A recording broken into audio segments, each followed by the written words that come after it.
ನನ್ನ ಒಡೆಯನು ರಕ್ಷಕ ಯೇಸು ಕ್ರಿಸ್ತನ ನಾಮದಲ್ಲಿ ಬಂದಿರುವಂಥ ಪ್ರತಿಯೊಬ್ಬರು ಕೂಡ ವಂದಿಸುವವನಾಗಿದ್ದೇನೆ. ದೇವರು ನಿಮ್ಮನ್ನು ಅತ್ಯಧಿಕವಾಗಿ ಆಶೀರ್ವಾದ ಮಾಡಲಿ. ಈ ಸಮಯದಲ್ಲಿ ನಮ್ಮ ಬಲಗೈನ ಮೇಲೆ ಕೆತ್ತೋಣ, ಈ ವಾಕ್ಯವನ್ನು ಅರಿಕೆ ಮಾಡೋಣ. ಯೆಹೋವನು ಒಳ್ಳೆಯವನು, ಆತನ ಕೃಪೆಯು ಶಾಶ್ವತವಾಗಿರುವುದು. ಯೆಹೋವನು ಒಳ್ಳೆಯವನು, ಆತನ ಕೃಪೆಯು ಶಾಶ್ವತವಾಗಿರುವುದು. ಯೆಹೋವನು ಒಳ್ಳೆಯವನು, ಆತನ ಕೃಪೆಯು ಶಾಶ್ವತವಾಗಿರುವುದು. ಆಮೇನ್, ಆಮೇನ್, ಆಮೇನ್. ಹಲ್ಲೆಲೂಯಾ. ಸಮಯದಲ್ಲಿ ಓದುವಾರ ನಾವು ಧ್ಯಾನ ಮಾಡಿದಂಥ ವಾಕ್ಯ ಯಾವುದಾಗಿತ್ತು? ಯಾರಾದ್ರೂ ನೆನಪು ಮಾಡ್ತೀರಾ? ಓದುವಾರ ಪರಿಶುದ್ಧಾತ್ಮ ದೇವರು ನಮ್ಮ ಸಂಗಡ ಮಾತಾಡಿದಂಥ ವಿಷಯಗಳನ್ನು. ಹಲ್ಲೆಲೂಯಾ. ನಿಜವಾದ ಸಂತೋಷ ಎಲ್ಲಿ ಸಿಗುತ್ತೆ? ನಿಜವಾದ ಸಂತೋಷ ಅಂದರೆ ಏನು? ಸಂತೋಷ ಅನೇಕರು ಈ ಲೋಕದ ಅನೇಕವಾದ ಕಾರ್ಯಗಳಲ್ಲಿ ಹುಡುಕ್ತಾ ಇರ್ತಾರೆ, ಆದರೆ ನಿಜವಾಗ್ಲೂ ದೇವರು ಕೊಡುವಂಥ ಸಂತೋಷ ಎಲ್ಲಿ ಸಿಗುತ್ತೆ ಎನ್ನುವಂಥ ಅಂಶವನ್ನು ನಾವು ನೋಡಿದೆವು. ಮೊದಲನೇದಾಗಿ ನಿಜವಾದ ಸಂತೋಷ ಎಲ್ಲಿರುತ್ತೆ? ತಂದೆಯ ಮನೆಯಲ್ಲಿ, ದೇವರ ಆಲಯದಲ್ಲಿ. ಹಲ್ಲೆಲೂಯಾ. 16ನೇ ಕೀರ್ತನೆ ಕೊನೆಯ ವಚನವನ್ನು ನಾವು ಓದ್ಕೊಂಡ್ವಿ. ಅಲ್ಲಿ ದೇವ್ರ ವಾಕ್ಯ ಹೇಳ್ತಾ ಇದೆ, 16ನೇ ಕೀರ್ತನೆ ಕೊನೆಯ ವಚನ.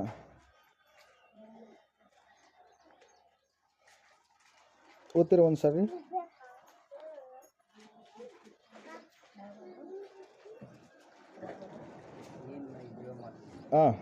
ನೀನು ನನಗೆ ಜೀವ ಮಾರ್ಗವನ್ನು ತಿಳಿಯಪಡಿಸುವಿ. ನಿನ್ನ ಸಮ್ಮುಖದಲ್ಲಿ ಪರಿಪೂರ್ಣ ಸಂತೋಷವಿದೆ. ನಿನ್ನ ಬಲಗೈಯಲ್ಲಿ ಶಾಶ್ವತ ಭಾಗ್ಯವಿದೆ. ನಿಜವಾದಂಥ ಸಂತೋಷ ಎಲ್ಲಿ ಸಿಗುತ್ತೆ ನಮಗೆ? ಆಲಯದಲ್ಲಿ. ಕೆಲವು ಜನರು ಸಂತೋಷಕ್ಕಾಗಿ ಏನು ಮಾಡ್ತಾರೆ? ಬೇರೆ ಬೇರೆ ಲೋಕದ ಕಾರ್ಯಗಳಲ್ಲಿ ಸಂತೋಷವನ್ನು ಅನುಭವಿಸ್ತಾ ಇರ್ತಾರೆ.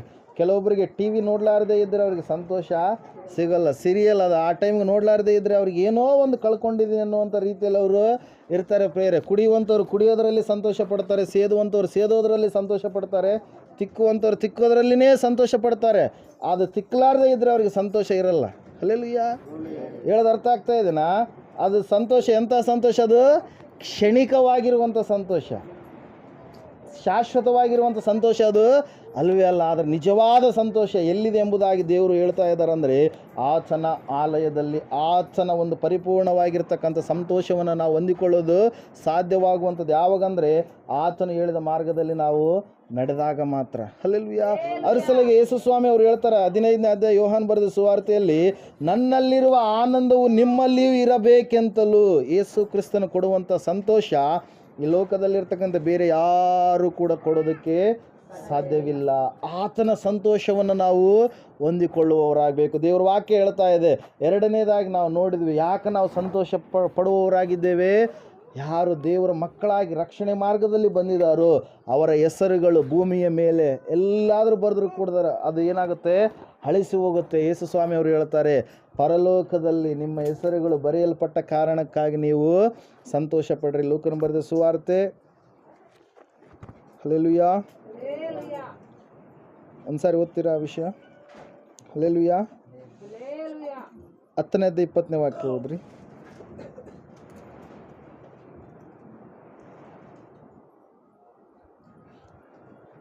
ಆದರೂ ದೆವ್ವಗಳು ನಮಗೆ ಅಧೀನವಾಗಿದೆ ಎಂಬುದಾಗಿ ಸಂತೋಷ ಪಡದೆ ನಮ್ಮ ಹೆಸರುಗಳು ಪರಲೋಕದಲ್ಲಿ ಬರೆದಿರುತ್ತವೆ ಎಂಬುದಾಗಿ ಸಂತೋಷ ಪಡಿರಿ. ಎಲ್ಲಿ ಬರೆಯಲ್ಪಟ್ಟಿದ್ದಾವೆ? ನಿನ್ನ ಹೆಸರುಗಳು, ರಕ್ಷಣೆ ಹೊಂದಿದಂಥ ಮಕ್ಕಳ ಹೆಸರುಗಳು ಎಲ್ಲಿ ಬರೆಯಲ್ಪಟ್ಟಿದ್ದಾವೆ? ಪರಲೋಕದಲ್ಲಿ. ಅನೇಕರು ವಾಕ್ಯ ಸರಿಯಾಗಿ ಕೇಳ್ತಾ ಇಲ್ಲ. ಈ ಕಡೆ ಕೇಳಬೇಕು, ಎಲ್ಲರೂ ಇಲ್ಲಿ ನೋಡಬೇಕು. ಹಲ್ಲೆಲೂಯಾ. Praise Lord. ವಾಕ್ಯ ಏನು ಹೇಳ್ತಾ ಇದೆ? ಪರಲೋಕದಲ್ಲಿ ನಿಮ್ಮ ಹೆಸರುಗಳು ಬರೆಯಲ್ಪಡ್ತವೆ. ಯಾವಾಗ ಬರೆಯಲ್ಪಡ್ತವೆ ಪರಲೋಕದಲ್ಲಿ ನಿಮ್ಮ ಹೆಸರುಗಳು? ಹಿಂಗೆ ಬಂದು ಹಿಂಗೆ ಹೋದ್ರೆ ಬರೆಯಲ್ಪಡಲ್ಲ. ಏನು ಮಾಡ್ಬೇಕ್ರಿ? ಯೇಸು ಕ್ರಿಸ್ತನೇ ನಿಜವಾದ ದೇವರು ಎಂಬುದಾಗಿ ನೀವು ನಂಬಬೇಕು ಮೊದಲು. ಎರಡನೇದಾಗಿ ನಂಬಿದಂಥ ನೀವು ಬಹಿರಂಗವಾಗಿ ನಂಬಿ ದೀಕ್ಷಾಸ್ನಾನ ಮಾಡಿಸಿಕೊಳ್ಳುವನು ರಕ್ಷಣೆ ಹೊಂದುವನು. ರಕ್ಷಣೆ ಹೊಂದಬೇಕಾದ್ರೆ ದೀಕ್ಷಾಸ್ನಾನ ಮೋಕ್ಷಕ್ಕೆ ಸಾದೃಶ್ಯ ಅದು. ಹಲ್ಲೆಲೂಯಾ. ದೀಕ್ಷೆ ಹೊಂದಲಾರದೆ ಇದ್ದರೆ, ನೀರಿನ ಸಾಕ್ಷಿ ಇರಲಾರದೆ ಇದ್ದರೆ ನೀವು ಮೋಕ್ಷವನ್ನು ಹೊಂದಿಕೊಳ್ಳೋದಕ್ಕೆ ಸಾಧ್ಯವೇ ಇಲ್ಲ. ಮೊದಲನೇದಾಗಿ ಆತ್ಮನ ಸಾಕ್ಷಿ, ಪರಿಶುದ್ಧಾತ್ಮ ದೇವರು ಸಾಕ್ಷಿ ಕೊಡ್ತಾನೆ. ಎರಡನೇದಾಗಿ ನೀರು ಸಾಕ್ಷಿ ಕೊಡುತ್ತೆ. ಮೂರನೇದಾಗಿ ರಕ್ತ ಸಾಕ್ಷಿ. 3 ಸಾಕ್ಷಿಗಳಿದ್ದಾವೆ ಎಂಬುದಾಗಿ ಮೊದಲನೇ ಯೋಹಾನ ಪತ್ರಿಕೆಯಲ್ಲಿ ನಾವು ನೋಡ್ತಾ ಇದ್ದೇವೆ. ಅದರ ಸಲುವಾಗಿ ರಕ್ಷಣೆ ಹೊಂದಿದ ತಕ್ಷಣ ನಮ್ಮ ಹೆಸರುಗಳು ಜೀವಬಾಧ್ಯರ ಪಟ್ಟಿಯಲ್ಲಿ ಏನಾಗ್ತವೆ, ಬರೆಯಲ್ಪಡ್ತವೆ. ಪ್ರೇಯರ್ ಯಾರ ಹೆಸರುಗಳು ಜೀವಬಾಧ್ಯರ ಪಟ್ಟಿಯಲ್ಲಿ ಬರೆದದ್ದಾಗಿ ಕಾಣಲಿಲ್ಲವೋ ಅವರನ್ನು ಎಲ್ಲಿಗೆ ಹಾಕಿದ್ರಂತೆ, ಅಗ್ನಿ ನರಕಕ್ಕೆ, ಅಗ್ನಿಗುಂಡಕ್ಕೆ ಹಾಕಿದ್ರು. ಹಲ್ಲೆಲೂಯಾ. ಅದರ ಸಲುವಾಗಿ ಸತ್ಯವೇದ ಹೇಳ್ತಾ ಇದೆ, ಯಾವ ಒಂದು ವಿಷಯಕ್ಕಾಗಿ ನಾವು ಸಂತೋಷ ಉಳ್ಳವರಾಗಿದ್ದೇವೆ, ನಮ್ಮ ಹೆಸರುಗಳು ಪರಲೋಕದಲ್ಲಿ ಬರೆಯಲ್ಪಟ್ಟಿದ್ದಾವೆ, ಜೀವಬಾಧ್ಯರ ಪಟ್ಟಿಯಲ್ಲಿ ಬರೆಯಲ್ಪಟ್ಟಿದ್ದಾವೆ. ಹಾಳೆ ಇವುದೇನಾಗ್ತವೆ, ಮನುಷ್ಯರು ಮಾಡಿದ ಹರಿದು ಹೋಗ್ತವೆ, ದೇವರು ಮಾಡಿರುವಂಥದ್ದು ಶಾಶ್ವತವಾಗಿರುತ್ತೆ ಪ್ರಿಯರೇ. ಹಲ್ಲೆಲೂಯಾ. ಅದರ ಸಲುವಾಗಿ ಒಂದು ಸಂದರ್ಭದಲ್ಲಿ 3ನೇ ಅಂಶ ನಾವು ಧ್ಯಾನ ಮಾಡೋಣ. ರೋಮಾಪುರದವರಿಗೆ ಬರೆದ ಪತ್ರಿಕೆ 12ನೇ ಅಧ್ಯಾಯ 12ನೇ ವಚನ. ಮಹಾಪದವಿ ಯಾರಿಗಿದೆ? ದೇವರನ್ನು ನಂಬಿದಂಥ ಮಕ್ಕಳಾಗಿರ್ತಕ್ಕಂಥ ನನಗೆ ನಿನಗೆ. ಯೇಸು ಬರುವಾಗ ಆ ಮಹಾಪದವಿಯನ್ನು ನಾವು ನೆನೆಸಿ ಏನು ಮಾಡಬೇಕು, ಸಂತೋಷ ಪಡಬೇಕು. ಓದ್ತಿರೋ ಒಂದು ಸಾರಿ. ಕ್ರೈಸ್ತರು ನಿರೀಕ್ಷಿಸುವ ಮಹಾಪದವಿಯನ್ನು ನೆನೆಸಿ ಉಲ್ಲಾಸವಾಗಿರಿ. ಮಹಾಪದವಿಯನ್ನು ನೆನೆಸಿ ಉಲ್ಲಾಸವಾಗಿರ್ರಿ. ಉಪದ್ರವದಲ್ಲಿ ಸೈರಣೆ ಉಳ್ಳವರಾಗಿ ಬೇಸರಗೊಳ್ಳದೆ ಪ್ರಾರ್ಥನೆ ಮಾಡಿರಿ. ಹಲ್ಲೆಲೂಯಾ. ಯೇಸು ಸ್ವಾಮಿಯನ್ನು ನಂಬಿದ ಮೇಲೆ ಕೆಲವು ಜನರು ಬೋಧನೆ ಮಾಡಿದರೆ, ಯೇಸು ಸ್ವಾಮಿ ನಂಬಿದ್ರೆ ಏನು ಬರ್ತಾವಂತ್ರಿ, ಕಷ್ಟಗಳು ಬರ್ತಾವೆ ಎಂಬುದಾಗಿ. ಹಲ್ಲೆಲೂಯಾ. ಯೇಸು ಕ್ರಿಸ್ತನನ್ನು ನಂಬಿದ ಮೇಲೆ ಏನು ಬರ್ತಾವಂತೆ, ಕಷ್ಟಗಳು ಬರ್ತವೆ ಎಂಬುದಾಗಿ. ಹಲ್ಲೆಲೂಯಾ. ಯೇಸು ಕ್ರಿಸ್ತನನ್ನು ನಂಬಿದ ಮೇಲೆ ಕಷ್ಟಗಳು ಬರೋದಿಲ್ಲ. ನೀನು ಒಳ್ಳೆಯವನಾಗಿ ನಡೆಯುವಾಗ ಕಷ್ಟಗಳು ಬರ್ತವೆ. ಹಲ್ಲೆಲೂಯಾ. ನಿನ್ನ ಮಕ್ಕಳು ಸ್ಕೂಲಿಗೆ ಕಳಿಸಿದಾಗ ಅಲ್ಲಿರುವಂಥ ಮೇಷ್ಟ್ರು ಒಂದೇಟು ಕೂಡ ಹೊಡಿಲಾರ್ದೆ ಹಂಗೆ ಕಲಿಸಂತಂದ್ರಪ್ಪ, 10ನೇ ಕ್ಲಾಸ್ ಬರೋವರೆಗೆ ಅವನು ಈ ಬರಲ್ಲ, ಇನ್ನೊಂದು ಯಾವುದೂ ಬರಲ್ಲ. ಹಲ್ಲೆಲೂಯಾ. ಒಳ್ಳೆ ಮಾರ್ಗದಲ್ಲಿ ಒಳ್ಳೆ ರೀತಿಯಲ್ಲಿ ನಡಿಬೇಕಾದ್ರೆ ಕಷ್ಟಗಳು ಬರಲಾರ್ದೆ ಇದ್ದರೆ ನಾವೇನಾಗಕ್ಕೆ ಸಾಧ್ಯ ಇಲ್ಲ, ಒಳ್ಳೆ ದಾರಿಯನ್ನು ಹಿಡಿಯೋದಕ್ಕೆ ಸಾಧ್ಯ ಇಲ್ಲ. ಅದರ ಸಲುವಾಗಿ ಜ್ಞಾನೋಕ್ತಿಯಲ್ಲಿ ದೇವ್ರ ವಾಕ್ಯ ಹೇಳುತ್ತೆ, ಬೆತ್ತ ಹಿಡಿಯದ ಪಿತ ಪುತ್ರನಿಗೆ ಶತ್ರು ಅಂತೆ. ಚಿಕ್ಕವರಾಗಿರುವಾಗಲೇ ಸರಿಯಾದ ಮಾರ್ಗದಲ್ಲಿ ನಾವು ಮಕ್ಕಳನ್ನು ಬೆಳೆಸುವವರಾಗಬೇಕು. ಕಷ್ಟ ಬರುತ್ತೆ, ಆ ಕಷ್ಟ ನಮಗೆ ನಷ್ಟವನ್ನು ತರುವುದಕ್ಕಾಗಿ ಬರೋದಿಲ್ಲ, ನಮಗೆ ಒಂದು ಗುಣಪಾಠವನ್ನು ಕಲಿಸುವುದಕ್ಕಾಗಿ ಬರುತ್ತೆ ಪ್ರಿಯರೇ. ಆ ಕಷ್ಟವನ್ನು ನೋಡಿ ನಾವು ಹಿಂದಕ್ಕೆ ಹೆಜ್ಜೆ ಇಡಬಾರ್ದು. ನಮಗೋಸ್ಕರವಾಗಿ ದೇವರು ಒಂದು ಮಹಾಪದವಿಯನ್ನು ಇಟ್ಟಿದ್ದಾನೆ, ಅದೇ ಪರಲೋಕ. ಹಲ್ಲೆಲೂಯಾ. ದೇವ್ರ ವಾಕ್ಯ ಹೇಳ್ತಾ ಇದೆ ಪ್ರಿಯರೇ, ಗಿಡವಾಗಿ ಬಗ್ಗದ್ದು ಬಗ್ಗೀತು ಎಂಬುದಾಗಿ ಲೋಕೋಕ್ತಿ ಉಂಟು. ಚಿಕ್ಕ ಮಕ್ಕಳಾಗಿರುವಾಗಲೇ ನಾವು ಮಕ್ಕಳನ್ನು ಸರಿಯಾದ ಮಾರ್ಗದಲ್ಲಿ ನಾವು ಬೆಳೆಸಬೇಕಾದ್ರೆ, ಚಿಕ್ಕ ಮಕ್ಕಳಾಗಿರುವಾಗ ನಾನು ಕಳ್ಳತನ ಮಾಡಿದ್ದೀನಿ, ನೀವೂ ಮಾಡಿರ್ತೀರಿ. ಹಲ್ಲೆಲೂಯಾ. ಅಪ್ಪನ ಜೋಬಾಗಿರೋ ದುಡ್ಡು ಎಗರಿಸಿರ್ತೀವಿ. ಹಲ್ಲೆಲೂಯಾ. ಯಾಕಂದರೆ ಅಂಗಡಿಗೆ ಹೋಗ್ಬೇಕಾದ್ರೆ ದುಡ್ಡು ಬೇಕು, ಕೇಳಿದ್ರೆ ಕೊಡಲ್ಲ. ಏನು ಮಾಡೋದು, ಅವ್ರು ಯಾವಾಗ ಜೋಬಾಗ ದುಡ್ಡು ಹಾಕಿ ಯಾವಾಗ ಹಿಡ್ತಾರ ಅದನ್ನು ಕಾಯ್ಕೋ ಅಂತ ಕುಂದಿರ್ತಿದ್ವಿ. ಯಾವಾಗ ಇಟ್ಟು ಅವ್ರು ಹೊರಗಡೆ ಹೋದ್ಮೇಲೆ ಏನು ಮಾಡ್ತಿದ್ದೀರಿ, ಸ್ವಲ್ಪ ತಗೊಂಡು ಏನು ಮಾಡ್ತಿದ್ವಿ, ಹೋಗಿ ಏನಾದ್ರು ತಂದ್ಕೊಂಡು ತಿಂತಿದ್ವಿ. ಹಲ್ಲೆಲೂಯಾ. ಇಲ್ಲಾಂದ್ರೆ ಯಾವುದಾದ್ರು ಒಂದು ಸ್ಥಳದಾಗ ಬಚ್ಚಿಟ್ಟು ಆಮೇಲೆ ಯಾವಾಗ ನಮಗೆ ಬೇಕಾಗುತ್ತೆ ಆವಾಗ ತೊಗೊಂಡು ತಿಂತಾಯಿದ್ವಿ. ನಾನು ಅಷ್ಟೇ ಮಾಡಿದ್ದೀನಿ ಅಂತೇಳಿ ಅಂದ್ಕೊಳ್ಳಲ್ಲ. ಚಿಕ್ಕವರಿರುವಾಗ ನಾವೆಲ್ಲರೂ ಕೂಡ ಮಾಡಿದವರೇ ಆಗಿರ್ತೀವಿ, ಸುಳ್ಳನ್ನು ಹೇಳಿದವರೇ ಆಗಿರ್ತೀವಿ. ಹಲ್ಲೆಲೂಯಾ. ಅದು ನಮಗೆ ಕಷ್ಟ ಅನಿಸುತ್ತಾ?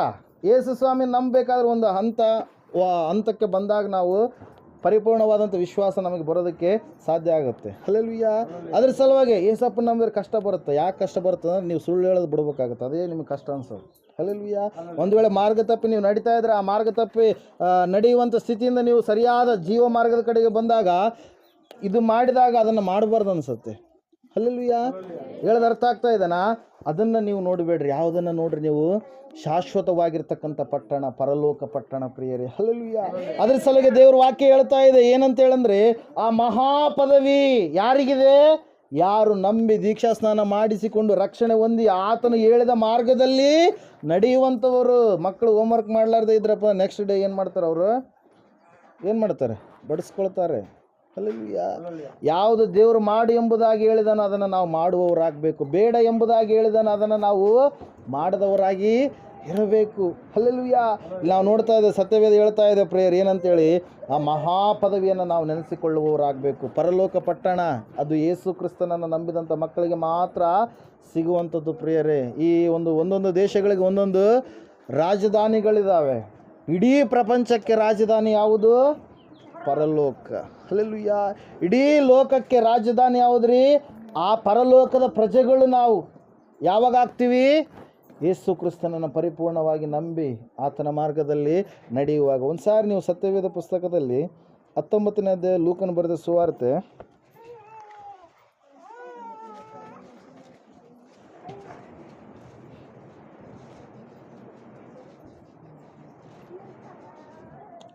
4, 5, 6 ವಾಕ್ಯ ಓದ್ರಿ. ಆದ ಕಾರಣ ಆತನನ್ನು ನೋಡುವುದಕ್ಕಾಗಿ ಮುಂದೆ ಓಡಿ ಹೋಗಿ ಆತನು ಬರುತ್ತಿರುವ ಮಾರ್ಗದಲ್ಲಿ ಇದ್ದ ಆಲದ ಮರವನ್ನು ಹತ್ತಿದನು. ಯೇಸು ಅಲ್ಲಿಗೆ ಬಂದು ಮೇಲಕ್ಕೆ ನೋಡಿ, ಜಕ್ಕಾಯನೇ, ತಟ್ಟನೆ ಇಳಿದು ಬಾ, ನಾನು ಇವತ್ತು ನಿನ್ನ ಮನೆಯಲ್ಲಿ ಇಳುಕೊಳ್ಳಬೇಕು ಎಂದು ಅವನಿಗೆ ಹೇಳಲು ಅವನು ತಟ್ಟನೆ ಇಳಿದು ಬಂದು ಆತನನ್ನು ಸಂತೋಷದಿಂದ ಸೇರಿಸಿಕೊಂಡನು. ಹೆಂಗ ಸೇರಿಸಿಕೊಂಡ? ಸಂತೋಷದಿಂದ ಸೇರಿಸಿಕೊಂಡ. ಯಾರು? ಪಾಪಿಯಾದಂಥ, ದುಷ್ಟನಾಗಿರುವಂಥ, ಕಳ್ಳನಾಗಿರುವಂಥ, ಅನ್ಯಾಯವನ್ನು ಮಾಡುವಂಥ ಜಕ್ಕಾಯ. ಹಲ್ಲೆಲೂಯಾ. ಅಂತಹ ಜಕ್ಕಾಯ ಯಾವಾಗ ಯೇಸು ಆತನ ಬಳಿಗೆ ಬಂದನೋ, ಯೇಸು ಆತನನ್ನು ಕರೆದನೋ, ಥಟ್ಟನೆ ಇಳಿದು ಬಾ ಅಂತ ಹೇಳಿದ ತಕ್ಷಣ ಥಟ್ಟನೆ ಆತನ ಏನು ಬಂದ? ಇಳಿದು ಬಂದು ದೇವರ ಒಂದು ಸಂತೋಷವನ್ನು ಆತ ಹೊಂದಿಕೊಂಡ ಪ್ರಿಯರೇ. ಹಲ್ಲೆಲೂಯಾ. ಇದು ಮಾತ್ರವಲ್ಲ, ಅನೇಕ ಸಾಕ್ಷಿಗಳಿದ್ದಾವೆ ಪ್ರಿಯರೇ. ರಕ್ಷಣೆಯಲ್ಲಿ ನಾವು ಸಂತೋಷವನ್ನು ಅನುಭವಿಸುವವರಾಗಿರ್ತೀವಿ. ರಕ್ಷಣೆ ಮಾರ್ಗ ಒಂದ್ಸಾರಿ ನೀವು ಅಪೊಸ್ತಲರ ಕೃತ್ಯಗಳ ಪುಸ್ತಕ ತೆಗಿರಿ.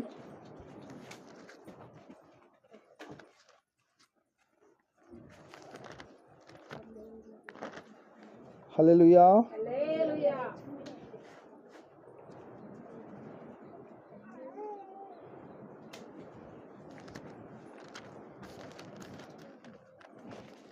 ಒಂಬತ್ತನೇ ಅಧ್ಯಾಯದಲ್ಲಿ ಇರುತ್ತೆ ಪೌಲನ ಕುರಿತಾಗಿ.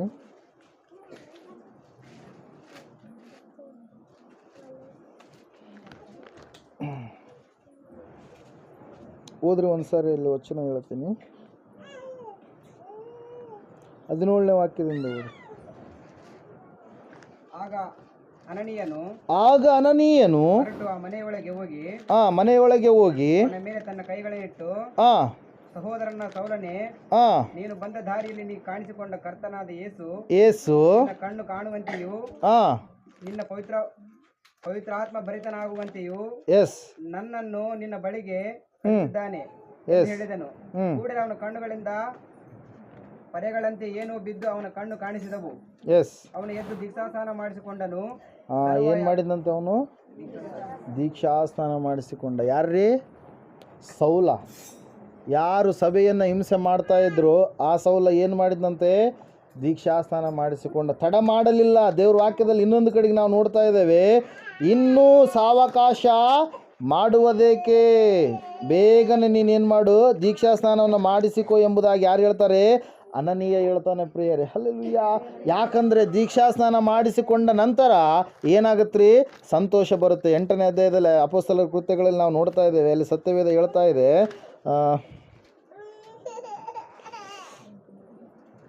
39ನೇ ವಚನ.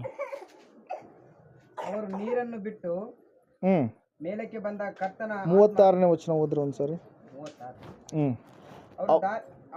ಅವರು ದಾರಿಯಲ್ಲಿ ಹೋಗುತ್ತಿರುವಾಗ ನೀರಿನ ಬಳಿಗೆ ಬಂದರು.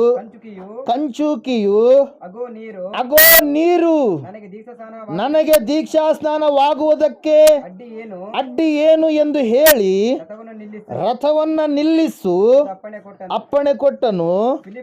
ಫಿಲಿಪ್ಪನು, ಕಂಚುಕಿಯು ಇಬ್ಬರು ನೀರಿನೊಳಗೆ ಇಳಿದರು. ಫಿಲಿಪ್ಪನು ಅವನಿಗೆ ದೀಕ್ಷಾಸ್ನಾನ ಮಾಡಿಸಿದನು. ಅವರು ನೀರನ್ನ ಬಿಟ್ಟು ಮೇಲಕ್ಕೆ ಬಂದಾಗ ಕರ್ತನ ಆತ್ಮ ಫಿಲಿಪ್ಪನನ್ನು ಎತ್ತಿಕೊಂಡು ಹೋಗಲಾಗಿ ಕಂಚುಕಿಯು ಸಂತೋಷವುಳ್ಳವನಾಗಿ ತನ್ನ ದಾರಿಯನ್ನ ಹಿಡಿದು ಹಲ್ಲೆಲೂಯಾ. ಯಾರು ಈತ? ಕಂಚುಕಿ ಪ್ರಿಯರೇ, ಹಲ್ಲೆಲೂಯಾ. ಐಥಿಯೋಪ್ಯ ದೇಶದಿಂದ ಬಂದಿರತಕ್ಕಂಥ ಕಂಚುಕಿ ಪುಸ್ತಕವನ್ನು ಓದ್ತಾ ಇದ್ದಾನೆ. ಯೆಶಾಯನ ಬರೆದ ಗ್ರಂಥವನ್ನು ಓದ್ತಾ ಇದ್ದಾನೆ. 53ನೇ ಅಧ್ಯಾಯವನ್ನು ಓದ್ತಾ ಇರಬೇಕಾದ್ರೆ ಆ ಓದಿರ್ತಕ್ಕಂಥ ಅಧ್ಯಾಯದ ಅರ್ಥ ಆತನಿಗೆ ಗೊತ್ತೇ ಇಲ್ಲ. ಹಲ್ಲೆಲೂಯಾ. ಆಗ ಅಲ್ಲಿ ಬಂದಿರತಕ್ಕಂಥ ಫಿಲಿಪ್ಪ ಆತನಿಗೆ ಸುವಾರ್ತೆಯನ್ನು ತಿಳಿಸಿದಾಗ ಆ ಸುವಾರ್ತೆಗೆ ಹೋಗೊಟ್ಟು ಅದನ್ನು ನಂಬಿ ವಿಶ್ವಾಸ ಇರ್ತಕ್ಕಂಥ ಆ ಕಂಚುಕಿ ಹೇಳ್ತಾ ಇದ್ದಾನೆ ಏನಂತೇಳಿ, ಅಲ್ಲಿ ನೀರಿದಾವೆ, ಇವರು ರಥದಲ್ಲಿದ್ದಾರೆ. ಹಲ್ಲೆಲೂಯಾ. ರಥದಲ್ಲಿದ್ದಾರೆ, ಅಲ್ಲಿ ನೀರಿದೆ, ನನಗೆ ದೀಕ್ಷಾ ಸ್ನಾನವಾಗುವುದಕ್ಕೆ ಅಡ್ಡಿ ಏನು? ಹಲ್ಲೆಲೂಯಾ. Praise Lord. ಇಲ್ಲಿ ವಾಕ್ಯ ಹೇಳ್ತಾ ಇದೆ, ಯಾವಾಗ ದೀಕ್ಷಾ ಸ್ನಾನ ತೆಗೆದುಕೊಂಡ ನಂತರ ಆತನು ಸಂತೋಷವುಳ್ಳವನಾಗಿ ಇದ್ದ ಎಂಬುದಾಗಿ ದೇವ್ರ ವಾಕ್ಯ ಹೇಳ್ತಾ ಇದೆ. ಒಂದು ವೇಳೆ ನೀನು ಯಾವಾಗ ದೀಕ್ಷಾ ಸ್ನಾನ ಮಾಡಿಸಿಕೊಳ್ತೀಯೋ, ರಕ್ಷಣೆ ಹೊಂದುತ್ತೀಯೋ, ಪವಿತ್ರಾತ್ಮ ನಿನ್ನ ಒಳಗಡೆ ಏನಾಗ್ತಾನೆ? ಪ್ರವೇಶ ಮಾಡ್ತಾನೆ. ಪವಿತ್ರಾತ್ಮ ದೇವರು ಎಲ್ಲಿರ್ತಾನೋ ಅಲ್ಲಿ ಸಂತೋಷ ಇದೆ. ಯಾಕಂದರೆ ದೇವ್ರ ವಾಕ್ಯ ಹೇಳ್ತಾ ಇದೆ, ದೇವರ ಆತ್ಮನ ಫಲಗಳು ಯಾವಂದರೆ ಗಲಾತ್ಯದವರಿಗೆ ಬರೆದ ಪತ್ರಿಕೆ 5ನೇ ಅಧ್ಯಾಯ 27ನೇ ವಾಕ್ಯಗಳಲ್ಲಿ ನಾವು ನೋಡ್ತಾ ಇದ್ದೇವೆ. ಮೊದಲನೇದಾಗಿ ಪ್ರೀತಿ, ಎರಡನೇದಾಗಿ ಸಂತೋಷ. ಯಾರಲ್ಲಿ ದೇವರ ಆತ್ಮನಿರ್ತಾನೋ ಅವರಿಗೆ ಸಂತೋಷ ಇರುತ್ತೆ. ಅವರು ಗಡಿಬಿಡಿ ಮಾಡೋದಿಲ್ಲ, ಅವರು ಜಗಳದ ಆತ್ಮಗಳನ್ನು ಹೊಂದಿದವರಾಗಿ ಇರೋದಿಲ್ಲ, ಯಾವ ವಿಷಯದಲ್ಲಿ ತಪ್ಪಿದವರಾಗಿ ಅವರು ಜೀವಿಸೋದಿಲ್ಲ. ಅದ್ರ ಸಲುವಾಗಿ ವಾಕ್ಯ ಹೇಳ್ತಾ ಇದೆ ಪ್ರಿಯರೇ, ಏನಂತೇಳಿ ಹೇಳ್ತಾ ಇದೆ ವಾಕ್ಯ? ಪವಿತ್ರಾತ್ಮನನ್ನು ಯಾರು ಹೊಂದಿಕೊಂಡಿದ್ದಾರೋ, ಪರಿಶುದ್ಧಾತ್ಮ ದೇವರನ್ನು ಯಾರು ಹೊಂದಿಕೊಂಡಿದ್ದಾರೋ ಅವರಿಗೆ ಸಂತೋಷ ಇದೆ. ಗಲಾತ್ಯ 5:22 ಒಂದ್ಸಾರಿ ಓದ್ತೀರಾ? ದೇವರಾತ್ಮನಿಂದ ಉಂಟಾಗುವ ಫಲವೇನೆಂದರೆ ಪ್ರೀತಿ, ಸಂತೋಷ. ಎರಡನೇದಾಗೇನ್ರಿ? ಸಂತೋಷ. ಯಾವ ಸಂತೋಷ ಅದು? ದೇವರು ಕೊಡುವಂಥ ಸಂತೋಷ, ಯೇಸು ಕೊಡುವಂಥ ಸಂತೋಷ. ಕ್ಷಣಿಕವಾಗಿರುವಂಥದ್ದಲ್ಲ, ಅಶಾಶ್ವತವಾಗಿರುವಂಥದ್ದಲ್ಲ, ಶಾಶ್ವತವಾಗಿರುವಂಥ ಒಂದು ಸಂತೋಷ ಪ್ರೇರೆ. ಅದ್ರ ಸಲುವಾಗಿ ನಾವು ನೋಡ್ತಾ ಇದ್ದೇವೆ, ದೇವ್ರ ವಾಕ್ಯ ಹೇಳ್ತಾ ಇದೆ, ದೇವರು ನಂಬಿದ ಮೇಲೆ ಕಷ್ಟಗಳು ಬಂದರೂ ಕೂಡ ಆ ಕಷ್ಟಗಳನ್ನು ನಾವು ಹೊತ್ಕೊಳ್ಳೋದಿಲ್ಲ, ನಮ್ಮಲ್ಲಿರುವಂಥ ಯೇಸು ಹೊತ್ಕೊಳ್ತಾನೆ. ಹಲ್ಲೆಲೂಯಾ. ಅದರ ಸಲುವಾಗಿ 1 ಯೋಹಾನ 4:4 ನಾವು ನೋಡ್ತಾ ಇದ್ದಾವೆ, ಲೋಕದಲ್ಲಿರುವವನಿಗಿಂತ ನಿಮ್ಮೊಳಗಡೆ ಇರುವ ಆತನು ಹೆಚ್ಚಿನವನು, ದೊಡ್ಡವನೆಂಬುದಾಗಿ. ನಿನ್ನಲ್ಲಿರುವಂಥ ದೇವರು ಆತನ ಕಡಿಮೆ ಆದತನೆಂಬುದಾಗಿ ನೀನು ನೆನೆಸಬೇಡ.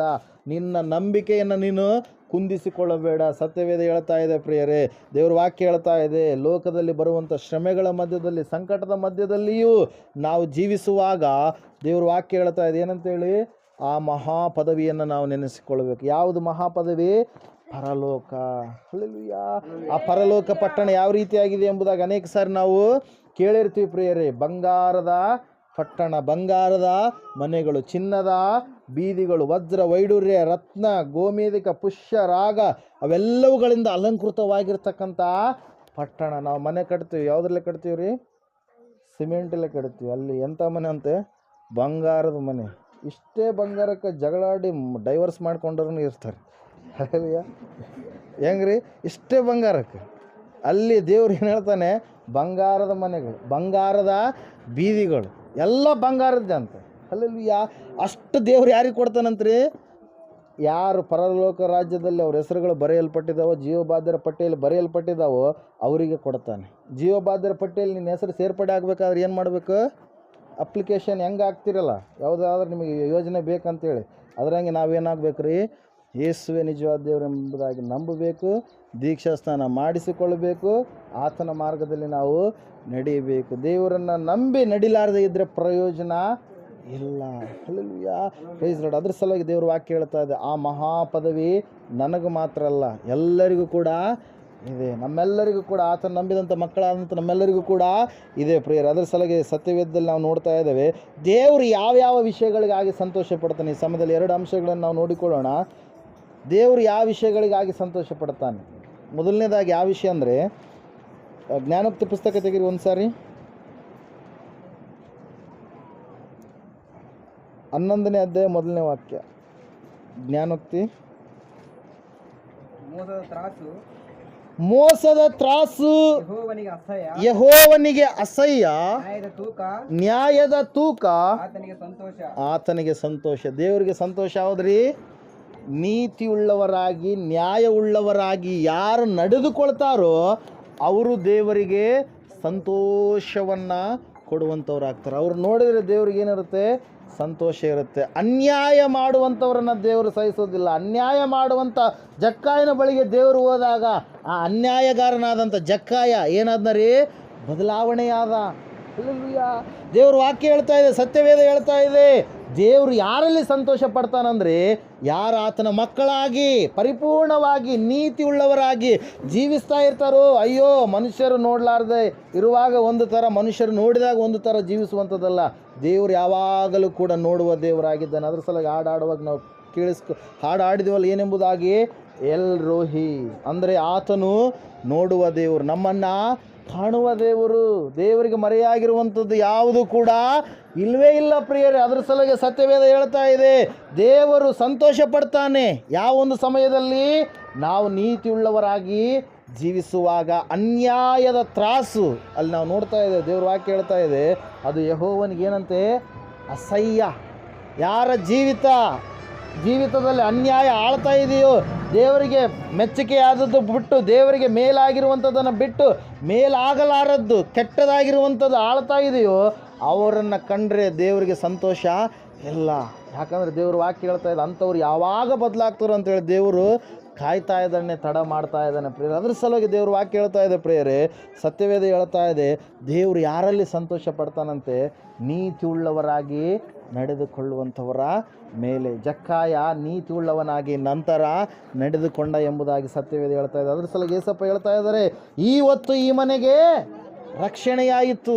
ಅಲ್ಲಿವರೆಗೆ ರಕ್ಷಣೆ ಇರಲಾರದಂಥ ಒಂದು ಮನೆ, ರಕ್ಷಣೆ ಇರಲಾರದೆ ಜೀವಿಸಿರುವಂಥ ಒಂದು ಕುಟುಂಬದಲ್ಲಿ ಯಾವಾಗ ಯೇಸು ಕ್ರಿಸ್ತನು ಕಾಲಿಟ್ಟನೋ ಆ ಸಮಯದಲ್ಲಿ ಆತನು ಸಂತೋಷವುಳ್ಳವನಾಗಿ ಯೇಸುವನ್ನು ಸ್ವೀಕಾರ ಮಾಡಿದ ಮೇಲೆ ಆ ಕುಟುಂಬಕ್ಕೆ ಏನು ಬಂತಂತೆ, ನಿಜವಾದ ರಕ್ಷಣೆ ಸಿಗುವಂಥದ್ದು ಯಾರಲ್ಲಿ ರೀ, ರಕ್ಷಕನಾಗಿರುವಂಥ ಯೇಸು ಕ್ರಿಸ್ತನಲ್ಲಿ. ಯೇಸು ಕ್ರಿಸ್ತನನ್ನು ಬಿಟ್ಟರೆ ನಮಗೆ ರಕ್ಷಣೆ ಕೊಡುವಂಥವರು ಬೇರೆ ಯಾರು ಕೂಡ ಇಲ್ಲ. ಯಾರು ಕೂಡ ಅರ್ಹರಾದಂಥವರು ಇಲ್ಲಿ ಇಲ್ಲವೇ ಇಲ್ಲ. ಯೇಸು ಮಾತ್ರವೇ ನಮಗೆ ಮೋಕ್ಷವನ್ನು ಕೊಡುವವನಾಗಿದ್ದಾನೆ ಪ್ರಿಯರೇ. ಅದರ ಸಲುವಾಗಿ ದೇವರು ನಂಬಿದ ಮೇಲೆ ನಡೆದುಕೊಳ್ಳುವಂಥದ್ದು ಬಹಳ ಪ್ರಾಮುಖ್ಯ. ಸ್ಕೂಲ್ಗೆ ಅಡ್ಮಿಷನ್ ಮಾಡಿಸಿದ ಮೇಲೆ ಕರೆಕ್ಟಾಗಿ ಕಳಿಸುವಂಥದ್ದು, ಕರೆಕ್ಟಾಗಿ ಅವ್ರು ಕೇಳುವಂಥದ್ದು, ಕರೆಕ್ಟಾಗಿ ಬರೆಯುವಂಥದ್ದು ಇದ್ದರೆ ಅವ್ರು ಮುಂದೆ ಕರೆಕ್ಟಾಗಿ ಎಕ್ಸಾಮಲ್ಲಿ ಏನಾಗ್ತಾರೆ, ಪಾಸ್ ಆಗ್ತಾರೆ. ಮುಂದೆ ಒಂದು ನೌಕರಿಯನ್ನಾಗಲಿ ಜಾಬನ್ನಾಗಲಿ ಪಡೆದುಕೊಂಡು ಒಳ್ಳೆ ರೀತಿಯಲ್ಲಿ ಜೀವನವನ್ನು ನಡೆಸ್ತಾರೆ.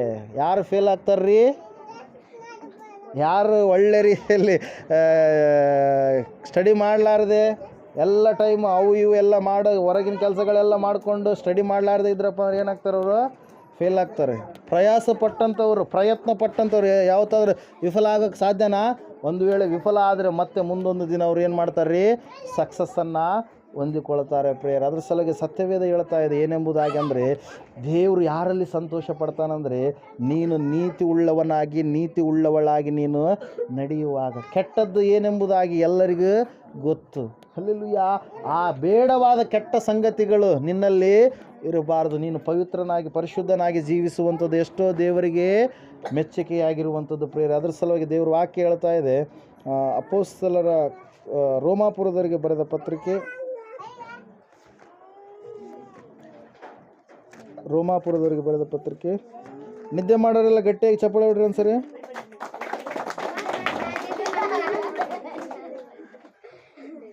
ಹನ್ನೆರಡನೇ ಮೊದಲನೇ ವಾಕ್ಯ. ನಿದ್ದೆ ಮಾಡ್ತಾ ಇದ್ದೀರಾ? ಹಲ್ಲೆಲೂಯಾ. ಓಕೆ, ಓದ್ರಿ ಒಂದ್ಸರಿ. ಆದುದರಿಂದ ಸಹೋದರರೇ, ದೇವರ ಕನಿಕರವನ್ನು ನಿಮ್ಮ ನೆನಪಿಗೆ ತಂದು ನಿಮ್ಮನ್ನ ಬೇಡಿಕೊಳ್ಳುವುದೇನೆಂದರೆ, ನೀವು ನಿಮ್ಮ ದೇಹಗಳನ್ನು ದೇವರಿಗೆ ಮೀಸಲಾಗಿಯೂ ಮೆಚ್ಚುಗೆಯಾಗಿಯೂ ಇರುವ ಸಜೀವ ಯಜ್ಞವಾಗಿ ಅರ್ಪಿಸಿರಿ. ಇದೇ ನಿಮ್ಮ ವಿವೇಕಪೂರ್ವಕವಾದ ಆರಾಧನೆಯು. ಕಂಟಿನ್ಯೂ. ಇಹಲೋಕದ ನಡವಳಿಕೆಯನ್ನ ಅನುಸರಿಸದೆ ನೂತನ ಮನಸ್ಸನ್ನ ಹೊಂದಿಕೊಂಡು ಪರಲೋಕ ಭಾವದವರಾಗಿರ್ರಿ. ಹೀಗಾದರೆ ದೇವರ ಚಿತ್ತಕ್ಕೆ ಅನುಸಾರವಾದದ್ದು, ಅಂದರೆ ಉತ್ತಮವಾದದ್ದು, ಮೆಚ್ಚುಗೆಯಾದದ್ದು, ದೋಷವಿಲ್ಲದ್ದು. ಮಾತಾಡಬಾರದು ನೀವು. ದೋಷವಿಲ್ಲದ್ದು ಯಾವ ಯಾವ ಯಾವುದೆಂದು ಯಾವುದೊಂದು ವಿವೇಚಿಸಿ ತಿಳುಕೊಳ್ಳುವಿರಿ. ತಿಳಿದುಕೊಳ್ಳುವಿರಿ. ಹಲ್ಲೆಲೂಯಾ. ದೇವರಿಗೆ ನಾವು ಯಾವಾಗ ಪರಿಪೂರ್ಣವಾಗಿ ನಾವು ಸಂತೋಷ ಉಳ್ಳವರಾಗಿ ದೇವ್ರನ್ನ ಮಾಡ್ತೀವಿ ಅಂದರೆ ನಮ್ಮ ದೇಹವನ್ನು ನಾವು ಪವಿತ್ರವಾಗಿ ಕಾಪಾಡಿಕೊಂಡಾಗ. ಹಲ್ಲೆಲೂಯಾ. Praise Lord. ಸುಣ್ಣ ಹಚ್ಚಿರ್ತೀರಿ, ಸುಣ್ಣದ ಮೇಲೆ ಏನಾದರೂ ಕಲೆ ಬಿದ್ದರೆ ನೆಕ್ಸ್ಟ್ ದಿನ ಹಬ್ಬ ಇರುತ್ತಂತೇಳಿ ಅನ್ಕೊಳ್ಳೋಣ, ಏನಾದರೂ ಬಿದ್ರಪ್ಪ ಏನು ಮಾಡ್ತೀರಿ, ಮತ್ತೆ ಸುಣ್ಣ ತಗೊಂಡು ಏನು ಮಾಡ್ತೀರಿ, ಅದಕ್ಕೆ ಬಿಳಿಯಾಗಿಯೇ ಇರಬೇಕು, ಕಾಣಬೇಕಂತೇಳಿ. ಹಲ್ಲೆಲೂಯಾ. ಆದ್ರೆ ದೇವ್ರು ಬಿಳಿ ಅಲ್ಲ ಕೊಟ್ಟಲ್ಲ, ನೀವು ಕರೆ ಪೇಂಟ್ ಹಚ್ಚಕತ್ತೀರ. ಏನು ಮಾಡ್ತೀರಿ ಕೆಲವೊಬ್ಬರು, ಏನು ಮಾಡ್ತೀರಿ ಆ ಥರ. ಏನಂತ ಹೇಳ್ತಾ ಇದ್ದಾನೆ ಪೌಲ ಇಲ್ಲಿ, ನೀವು ನಿಮ್ಮ ನಿಮ್ಮ ದೇಹಗಳನ್ನು ದೇವರಿಗೆ ಮೀಸಲಾಗಿಯೂ ಮೆಚ್ಚಿಕೆಯಾಗಿ ಇರುವ ಸಜೀವ ಯಜ್ಞವಾಗಿ ಸಮರ್ಪಿಸಿರಿ. ಹಲ್ಲೆಲೂಯಾ. ಸಿಮೆಂಟ್ ಕೆಲಸ ಮಾಡೋಕ್ಕೆ ಹೋಗಿರ್ತೀರಿ, ಕಳೆ ತೆಗೆಯೋಕೆ ಹೋಗಿರ್ತೀರಿ, ಅವಾಗೆಲ್ಲ ಕಾಲಲ್ಲೆಲ್ಲ ಏನು ಹಚ್ಚಿರುತ್ತೆ, ಕೆಸರು ಹಚ್ಚಿರುತ್ತೆ. ಕೆಸರು ಹಚ್ಚಿದಾಗ ಹಂಗೆ ಇರಲಿ ಅಂತೇಳಿ ನೀವು ಹಂಗೆ ಇರ್ತೀರಾ, ಮನೆಯಲ್ಲೆಲ್ಲ ಹಂಗೆ ಓಡಾಡ್ತೀರಾ, ಕಳೆಯಾದ ಬಟ್ಟೆಗಳು ಹಂಗೆ ಹಾಕ್ಕೊಳ್ತೀರಾ, ಹಾಕ್ಕೊತೀರಾ? ಹಾಕ್ಕೊಳ್ಳಲ್ಲ. ಏನು ಮಾಡ್ತೀರಿ, ಶುಚಿ ಮಾಡ್ಕೊಳ್ತೀರಿ, ಶುದ್ಧಿ ಮಾಡ್ಕೊಳ್ತೀರಿ, ತೊಳ್ಕೊಳ್ತೀರಿ. ಹೊರಗಿಂದ ಮಾತ್ರ ಎಲ್ಲರೂ ಚೆನ್ನಾಗಿದ್ದು ಮಾಡ್ಕೊತೀರಿ, ಆದರೆ ಒಳಗಡೆ ಆತ್ಮ. ಹಲ್ಲೆಲೂಯಾ. ಅದು ಬಹಳ ಮುಖ್ಯ. ಹಲ್ಲೆಲೂಯಾ.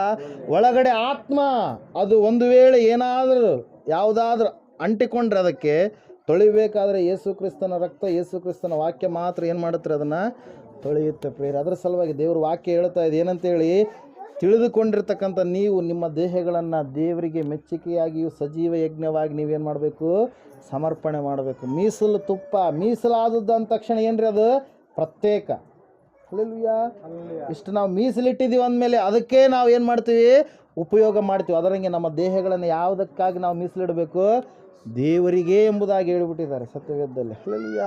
ದೇವರಿಗೆ ನಾವು ಮೀಸಲಾಗಿ ನಾವು ಇರುವವರಾಗಬೇಕು ಪ್ರಿಯರು. ಅದರ ಸಲುವಾಗಿ ವಾಕ್ಯದಲ್ಲಿ ನಾವು ನೋಡ್ತಾ ಇದ್ದೇವೆ, ಸತ್ಯವೇದ ಹೇಳ್ತಾ ಇದೆ, ಹೆಂಗೆ ಹೊರಗಡೆದು ಎಲ್ಲ ಕೊಳಕಾಗಿರುವಂಥದ್ದನ್ನೆಲ್ಲ ಉಳುಕಾಗಿರುವಂಥದ್ದನ್ನೆಲ್ಲ ಶುಚಿ ಮಾಡ್ಕೊತಿರೋ ಆತ್ಮ ಶುಚಿ ಬಹಳ ಮುಖ್ಯ. ಹಲ್ಲೆಲೂಯಾ. ಗಿರಣಿ ಇರುತ್ತೆ, ಗಿರಣಿ ಜಿನ್ನದವ್ರು ಬಂದಿರ ಚಿಕ್ಕಬಳ್ಳಾರರು, ಗಿರಣಿ ಇರುತ್ತೆ.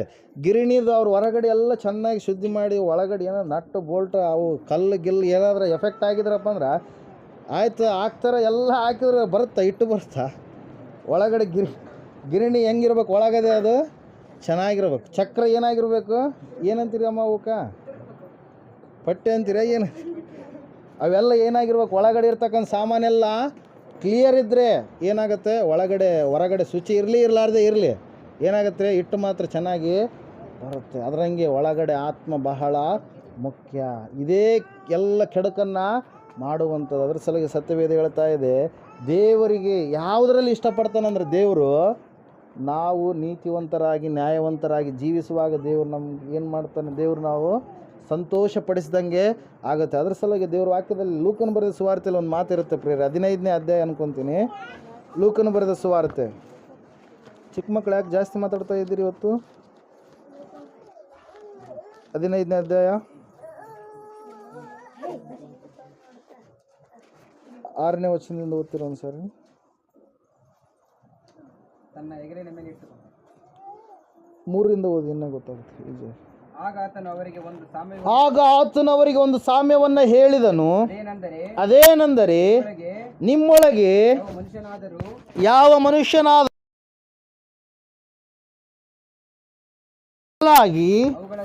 ಅವುಗಳಲ್ಲಿ ಒಂದು ಕಳೆದು ಹೋದರೆ ಅವನು 99 ಅಡವಿಯಲ್ಲಿ ಬಿಟ್ಟು ಕಳೆದು ಹೋದದ್ದು ಸಿಕ್ಕುವ ತನಕ ಅದನ್ನು ಹುಡುಕಿಕೊಂಡು ಹೋಗದೆ ಇದ್ದಾನೆ. ಸಿಕ್ಕಿದ ಮೇಲೆ ನೋಡ್ರಿ, ಅಲ್ಲಿ ವಾಕ್ಯ ಹೇಳ್ತಾ ಇದೆ, ಅವನು ಸಂತೋಷ ಪಡುತ್ತಾ ಅದನ್ನು ತನ್ನ ಹೆಗಲಿನ ಮೇಲೆ ಇಟ್ಟುಕೊಂಡು ಮನೆಗೆ ಬಂದು ಸ್ನೇಹಿತರನ್ನು ನೆರೆಹೊರೆಯವರನ್ನು ಕೂಡಿಸಿ, ಕಳೆದು ಹೋಗಿದ್ದ ಕುರಿ ಸಿಕ್ಕಿತು, ನನ್ನ ಸಂಗಡ ಸಂತೋಷಿಸಿರಿ ಎಂದು ಅವರಿಗೆ ಹೇಳುವನಲ್ಲವೇ. ಅದರಂತೆ ದೇವರ ಕಡೆಗೆ ತಿರುಗಿಕೊಳ್ಳುವುದಕ್ಕೆ ಅವಶ್ಯವಿಲ್ಲದ 99 ಮಂದಿ ನೀತಿವಂತರಿಗಿಂತ ದೇವರ ಕಡೆಗೆ ತಿರುಗಿಕೊಳ್ಳುವ ಒಬ್ಬ ಪಾಪಿಯ ವಿಷಯವಾಗಿ ಎಲ್ಲಿ ಸಂತೋಷ ಉಂಟಾಗುತ್ತೆ? ಪರಲೋಕದಲ್ಲಿ ಸಂತೋಷ ಉಂಟಾಗುವುದೆಂದು ನಿಮಗೆ ಹೇಳುತ್ತೇನೆ. ಹಲ್ಲೆಲೂಯಾ. ಯಾವಾಗ ಸಂತೋಷ ಉಂಟಾಗುತ್ತೆ ಪರಲೋಕದಲ್ಲಿ? ಒಬ್ಬ ವ್ಯಕ್ತಿ ತಾನು ಹಿಂದೆ ಮಾಡಿದ್ದೆಲ್ಲ ಪಾಪ ಮುಂದೆ ಈಗ ನಾನು ಯೇಸುವಿನಲ್ಲಿ ತೊಳೆದುಕೊಂಡ್ರೆ ಮಾತ್ರ ನನಗೆ ಪರಿಶುದ್ಧತೆ ಎಂಬುದಾಗಿ ನೆನೆಸಿ ಯೇಸು ಕ್ರಿಸ್ತನಲ್ಲಿ ರಕ್ಷಣೆಯನ್ನು ಹೊಂದಿದಾಗ ಆತನೇನಾಗ್ತಾನೆ ಪ್ರಿಯರೇ, ರಕ್ಷಣೆಯ ಮಾರ್ಗದಲ್ಲಿ ನಡೆಸಲ್ಪಡ್ತಾನೆ, ನೀತಿವಂತನಾಗ್ತಾನೆ. ಯೇಸು ಕ್ರಿಸ್ತನ ರಕ್ತದ ಮೂಲಕವಾಗಿ, ಆತನ ಕೃಪೆಯ ಮೂಲಕವಾಗಿ. ಅಷ್ಟು ಮಾತ್ರವಲ್ಲದೆ ಪರಲೋಕ ಏನಾಗುತ್ತಂತೆ, ಸಂತೋಷ ಪಡುತ್ತೆ. ಹಲ್ಲೆಲೂಯಾ. ಅದ್ರ ಸಲುವಾಗಿ ದೇವರ ವಾಕ್ಯದಲ್ಲಿ ನಾವು ನೋಡ್ತಾ ಇದ್ದೇವೆ, ಸರಿಯಾದ ಮಾರ್ಗದಲ್ಲಿ ರಕ್ಷಣೆ ಹೊಂದಿದಂಥವರು ನಡೆಯಬೇಕು. ಸರಿಯಾದ ಮಾರ್ಗದಲ್ಲಿ ನಡೀಲಾರದೆ ಇದ್ದರೆ, ತಪ್ಪಾದ ಮಾರ್ಗದಲ್ಲಿ ನಡೆಯೋರಾಗಿದ್ದರೆ ನೀವು ಏನಾಗಿರ್ತೀರಿ ಎಂಬುದಾಗಿ ವಾಕ್ಯ ಹೇಳುತ್ತೆ. ನೋಡ್ರಿ ಒಂದ್ಸಾರಿ, ಅದೇ ಓದ್ರಿ 11ನೇ ಅಧ್ಯಾಯ 1ನೇ ವಾಕ್ಯ. ಮೋಸದ ತ್ರಾಸು ಯೆಹೋವನಿಗೆ ಅಸಹ್ಯ. ದೇವರಿಗೆ ಅಸಹ್ಯ ಅಂತ. ಯಾವುದ್ರಿ? ಮೋಸದ ಒಂದು ಜೀವಿತ. ತ್ರಾಸು ಅಂದ್ರೆ ಏನು? ತಕ್ಕಡಿ, ಗೊತ್ತಿರಲ್ಲ? ತಕ್ಕಡಿ ಎಚ್ಚೋದು, ಕಡಿಮೆ ಮಾಡೋದು, ಹೆಚ್ಚು ಮಾಡೋದು. ಸಫರೆ ಕಡಿಮೆ ಮಾಡೋದು, ಹೆಚ್ಚು ಮಾಡೋದು, ಅದು ಏನಂತೆ? ದೇವರಿಗೆ ಅಸಹ್ಯ ಅಂತ. Hallelujah, hallelujah. ಯಾವುದು ತಕ್ಕಡಿದು? ಜೀವಿತದ ತಕ್ಕಡಿ. ಕಾಯಿಪಲ್ಯ ಮತ್ತು ಕಿರಾಣಿ ಆ ತಕ್ಕಡಿ ಅಲ್ಲ. ಆ ತಕ್ಕಡಿಯಲ್ಲೂ ಕೂಡ ನಾವು ಮೋಸ ಮಾಡಲಾರದವರಾಗಿ ಇರಬೇಕು. ದೇವ್ರು ನಂಬಿದ ಮಕ್ಕಳು ಮೋಸ ಮಾಡಲ್ಲ ಅಂತೇಳಿ ನಮಗೆ ಗೊತ್ತು. ಹಲ್ಲೆಲೂಯಾ. ತಕ್ಕಡಿ ಒಂದು ಸಲುವಾಗಿ ಹೇಳಿದ್ದೀವಿ ಹೆಸರು. Hallelujah, praise the Lord. ಇಲ್ಲಿ ನಾವು ನೋಡ್ತಾ ಇದ್ದೇವೆ ಜೀವಿತದ ತಕ್ಕಡಿ ಪ್ರಿಯರೇ, ಅದು ದೇವರ ಕೈಯಲ್ಲಿದೆ. ಹಲ್ಲೆಲೂಯಾ. ನಿನ್ನ ಒಂದು ಕಾರ್ಯಗಳು ಒಳ್ಳೆಯ ರೀತಿಯಲ್ಲಿದ್ದರೆ ತಕ್ಕಡಿ ಏನಾಗುತ್ತೆ? ಹೆಚ್ಚಿಸಲ್ಪಡುತ್ತೆ. ಹಲ್ಲೆಲೂಯಾ. ಅದರ ಸಲುವಾಗಿ ಮೋಸ ಆ ಒಂದು ಜೀವಿತ ಉಳ್ಳವರಾಗಿ ನಾವು ಇರಬಾರ್ದು. ಮೋಸದ ತ್ರಾಸು ದೇವರಿಗೆ ಏನಂತದು? ಅಸಹ್ಯ. ಹಲ್ಲೆಲೂಯಾ. ಮೋಸದ ಜೀವಿತ ಇರಬಾರ್ದು. ದೇವರಿಗೆ ಮೆಚ್ಚುಗೆಯಾದಂಥ ಜೀವಿತವನ್ನು ನಾವು ಜೀವಿಸುವವರಾಗಿರಬೇಕು. ಕೊನೆಯದಾಗಿ ನಾವು ನೋಡಿಕೊಳ್ಳೋಣ, ಈ ಸಮಯದಲ್ಲಿ ಯಾವುದಕ್ಕಾಗಿ ದೇವರು ಸಂತೋಷ ಪಡೋದಿಲ್ಲ. ಸಂತೋಷ ಯಾವುದಕ್ಕಾಗಿ ಪಡ್ತಾರೆ ದೇವರು? ಒಬ್ಬ ಪಾಪಿ ತಾನು ದೇವರನ್ನು ತಿಳಿದುಕೊಂಡು ರಕ್ಷಣೆಯನ್ನು ಹೊಂದಿ ರಕ್ಷಣೆ ಮಾರ್ಗದಲ್ಲಿ ನಡೆಯುವಾಗ ದೇವರು ಸಂತೋಷ ಪಡ್ತಾನೆ. ದೇವರು ಯಾವುದಕ್ಕಾಗಿ ಸಂತೋಷ ಪಡೋದಿಲ್ಲಪ್ಪ. ಒಂದು ಸಾರಿ ನೀವು ಓದ್ತೀರಾ? ಇಬ್ರಿಯರಿಗೆ ಬರೆದ ಪತ್ರಿಕೆ 10ನೇ ಅಧ್ಯಾಯ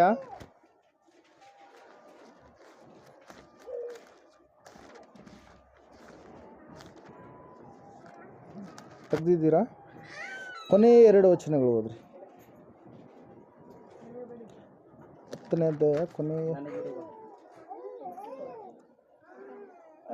35ರಿಂದ ಓದ್ಬಿಡ್ರಿ.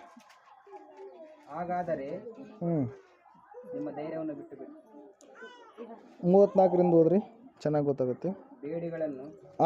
ಬೇಡಿಗಳನ್ನು ಹಾಕಿಸಿಕೊಂಡವರ ಕಷ್ಟವನ್ನು ನೋಡಿ ಅವರ ಸಂಗಡ ನೀವು ದುಃಖ ಪಟ್ಟದ್ದಲ್ಲದೆ ನಮಗೆ ಉತ್ತಮವಾಗಿಯೂ ಸ್ಥಿರವಾಗಿಯೂ ಆಸ್ತಿ ಉಂಟೆಂದು ಚೆನ್ನಾಗಿ ಅರಿತುಕೊಂಡು ನಿಮ್ಮ ಸೊತ್ತನ್ನು ಸೂಲುಕೊಳ್ಳುವವರಿಗೆ ಸಂತೋಷದಿಂದ ಬಿಟ್ಟಿರಿ. ಹಾಗಾದರೆ ನಿಮ್ಮ ಧೈರ್ಯವನ್ನು ಬಿಟ್ಟು ಬಿಡಬೇಡಿರಿ, ಅದಕ್ಕೆ ಮಹಾ ಪ್ರತಿಫಲ ಉಂಟು. ದೇವರ ಚಿತ್ತವನ್ನು ನೆರವೇರಿಸಿ ವಾಗ್ದಾನದ ಫಲವನ್ನು ಹೊಂದಬೇಕಾದರೆ ನಿಮಗೆ ತಾಳ್ಮೆ ಬೇಕು. ಹಲ್ಲೆಲೂಯಾ. ಸಹನೆ ಇರಲಾರದೆ ನಾವು ಏನನ್ನು ಕೂಡ ಮಾಡೋದಕ್ಕೆ ಸಾಧ್ಯ ಇಲ್ಲ. ತಾಳ್ಮೆ ಬಹಳ ಮುಖ್ಯ. ಜಗಳ ಆಗುವ ಸಂದರ್ಭದಲ್ಲಿ ಗಂಡನಾದರೂ ತಗ್ಗಿಸ್ಕೊಳ್ಬೇಕು, ಹೆಂಡತಿ ಆದರೂ ತಗ್ಗಿಸ್ಕೊಳ್ಬೇಕು. ಇಬ್ಬರು ಕೋಪದಲ್ಲಿ ಇದ್ರಪ್ಪ ಅಂದ್ರೆ BP ಇಬ್ಬರು ರೈಸ್ ಆಗಿದ್ರಪ್ಪ ಅಂದ್ರೆ ಏನಾಗತ್ತೆ ರೀ? ಒಂದು ಈ ಕಡೆ ಒಂದು ಆ ಕಡೆ ಆಗಿಬಿಡುತ್ತೆ, ಅಗಲಿ ಹೋಗಿಬಿಡ್ತಾರೆ. ಕೋಪ ಗಂಡನಿಗೆ ಬಂದಾಗ ಹೆಂಡತಿ ಹೆಂಗಿರಬೇಕು? ತಾಳ್ಮೆ ಉಳ್ಳವನಾಗಿ. ಹೆಂಡತಿಗೆ ಬಂದಾಗ ಗಂಡ ಹೆಂಗಿರಬೇಕು? ತಾಳ್ಮೆ ಉಳ್ಳವನಾಗಿ ಇರಬೇಕು. ಇಲ್ಲಿ ಯಾವ ತಾಳ್ಮೆ ಬಗ್ಗೆ ಸತ್ಯವೇದದಲ್ಲಿ ದೇವರು ಹೇಳ್ತಾ ಇದ್ದಾರೆ ಅಂದರೆ, ನಾವು ಈಗ ದೇವರನ್ನು ನಂಬಿದ ಮೇಲೆ ಕಷ್ಟಗಳು ಬರುವಾಗ ಆ ಕಷ್ಟಗಳಿಗೆ ನಾವು ಭಯಪಡಬಾರ್ದು. ಸಹನೆಯಿಂದ ನಾವು ಎದುರಿಸುವವರಾಗಿರಬೇಕು. ಯಾಕಂದರೆ ಅಲ್ಲಿ ವಾಕ್ಯ ಹೇಳ್ತಾ ಇದೆ, ಅದಕ್ಕಿಂತ ಮುಂಚಿತವಾಗಿ ಬೇಡಿಗಳನ್ನೆಂಬುದಾಗಿ ಇರುವಾಗ ನಮಗೆ ಉತ್ತಮವಾಗಿಯೂ ಸ್ಥಿರವಾಗಿ ಇರುವ ಆಸ್ತಿ ಉಂಟೆಂದು. ಎಂಥ ಆಸ್ತಿ ಇದೆ ನಮಗೆ? ಉತ್ತಮವಾಗಿರುವಂಥದ್ದು, ಸ್ಥಿರವಾಗಿರುವಂಥದ್ದು. ಅದು ಅಳಿದು ಹೋಗೋದಿಲ್ಲ ನಮ್ಮ ಆಸ್ತಿ. ಹಲ್ಲೆಲೂಯಾ. ಮಾಯಾಲೋಕವಿದು ಮಾನವ, ಮಾಯಾಲೋಕವಿದು ಮಾನವ, ಒಬ್ಬರಿಗೆ ಒಪ್ಪಲಿಲ್ಲ ಮಾನವ, ಒಬ್ಬರಿಗೆ ಒಪ್ಪ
ಅದಕ್ಕಾಗಿ ಯೇಸುವಿನ ಹಿಂದೆ ನಡೆಯುವುದಕ್ಕೆ. ಅದ್ರ ಸಲಗೆ ಇವತ್ತಿನ ದಿನ ಹೊನ್ನಳ್ಳಿ ಮಂದಿರ ಇಷ್ಟೇ ಇರ್ತಿದ್ದಿಲ್ಲ, ಇದು ಇನ್ನು ಅಲ್ಲಿವರೆಗೆ ಬೆಳೆತಿತ್ತು.